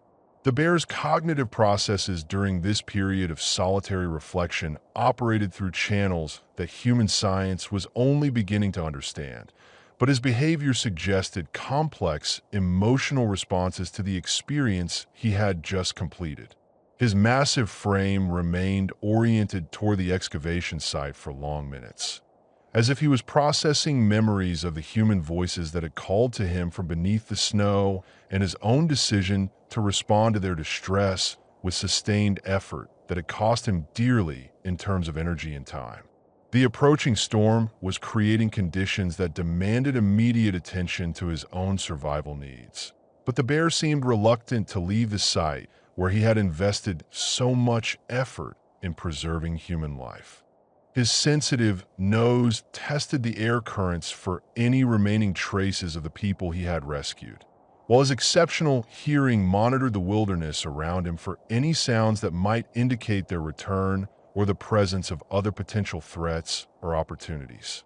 The physical evidence of his rescue efforts was visible throughout his body. The torn and bleeding claws that had scraped against ice and rock for hours, the matted fur that bore the stains of snow and debris, the obvious fatigue in his powerful muscles that had been pushed beyond their normal operating limits by the sustained digging required to reach the buried humans. His aging frame had been tested by the rescue operation in ways that would have consequences for his immediate survival prospects during the harsh winter months ahead. The bear's memory of the experience would be encoded in neural pathways that processed information very differently from human recollection. But his behavior suggested that the emotional content of his interaction with the three humans had created lasting impressions that would influence his future responses to similar situations. The absence of any reward or reciprocity from the humans he had rescued seemed irrelevant to his assessment of the experience's value and meaning. His decision-making process regarding immediate survival priorities gradually began to override his apparent reluctance to leave the rescue site, as his instinctive understanding of weather patterns indicated that the approaching storm would soon create life-threatening conditions for any creature caught in the open without adequate shelter. The den site he had selected weeks earlier remained several miles away, through terrain that would become increasingly treacherous as the storm intensified. The bear's final survey of the excavation site seemed to carry emotional weight that went beyond simple assessment of completed work. His massive head moved slowly across the various areas where he had labored to free each of the three humans, his intelligent eyes lingering on spots where their voices had been strongest and his efforts had been most intense.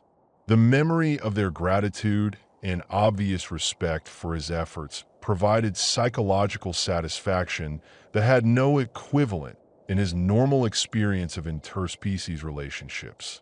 The first steps away from the rescue site required obvious effort, as if the bear was overcoming some form of emotional attachment to the location where he had achieved something unprecedented in the long history of his species' interactions with humans. His massive frame moved with less than his usual fluid grace, partly due to exhaustion and partly due to what appeared to be genuine reluctance to abandon the scene of his extraordinary accomplishment. The bear's journey toward his chosen hibernation site would take him through terrain that had been transformed by the same avalanche that had buried the three humans, forcing him to navigate around new obstacles and altered landscapes while dealing with his own physical limitations from the rescue effort. His survival instincts provided guidance for the most efficient route through the changing conditions, but his progress was notably slower than normal due to his depleted energy reserves. The storm's intensification created increasingly challenging conditions that tested even his considerable wilderness survival skills. But the bear's experience with harsh weather provided confidence in his ability to reach safety before conditions became truly life-threatening. The snow accumulation that had complicated his rescue efforts now worked in his favor by providing insulation and camouflage as he moved through the forest toward his winter shelter. His thoughts, to the extent that such complex cognitive processes could be attributed to non-human consciousness, seemed to return frequently to memories of the rescue operation and the unprecedented cooperation he had achieved with creatures that evolution had programmed him to avoid or fear. The absence of any threatening behavior from humans throughout their extended contact had created new neural pathways that would influence his future responses to human presence in his territory. The bear's chosen hibernation site was a natural cave system that he had discovered during his autumn territory surveys, offering protection from weather and predators while providing the isolation necessary for the months of winter sleep that would carry him through spring. His approach to the den was cautious despite his exhaustion, his survival instincts requiring thorough inspection of the site for any signs of competing predators or environmental hazards that might threaten his winter survival. The process of preparing his den for occupancy involved the same methodical attention to detail that had characterized his rescue efforts, though the work required was far less demanding than the hours of excavation that had freed the 3 humans from their snowy tomb.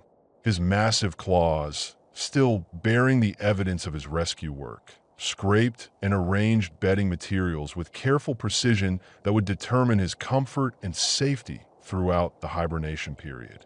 The bear's final consciousness before entering hibernation would carry memories of the most extraordinary day in his long life, when he had chosen to risk his own survival to preserve the lives of 3 members of a species that had traditionally represented threat rather than opportunity for cooperation. The emotional content of those memories would be processed during his winter sleep in ways that human science could not fully comprehend, but that would certainly influence his future behavior and responses to human contact. As the storm reached full intensity and covered his den site with fresh snow that would provide additional insulation and concealment, the massive brown bear settled into the deep sleep that would carry him through the harshest months of the Alaskan winter. His breathing gradually slowed to the minimal rate required for hibernation. His massive heartbeat reduced to preserve energy for the long months ahead, and his consciousness retreated into the primitive depths where dreams and memories would blend into the timeless rhythm of winter survival. Spring would bring new challenges and opportunities to the wilderness where he had achieved something unprecedented in the long history of interspecies relationships. But the memory of 3 human voices calling from beneath the snow and his own decision to answer their distress would remain encoded in his neural pathways as proof that intelligence and compassion were not exclusively human traits, but rather part of a broader spectrum of consciousness that connected all living beings in ways that science was only beginning to understand and appreciate.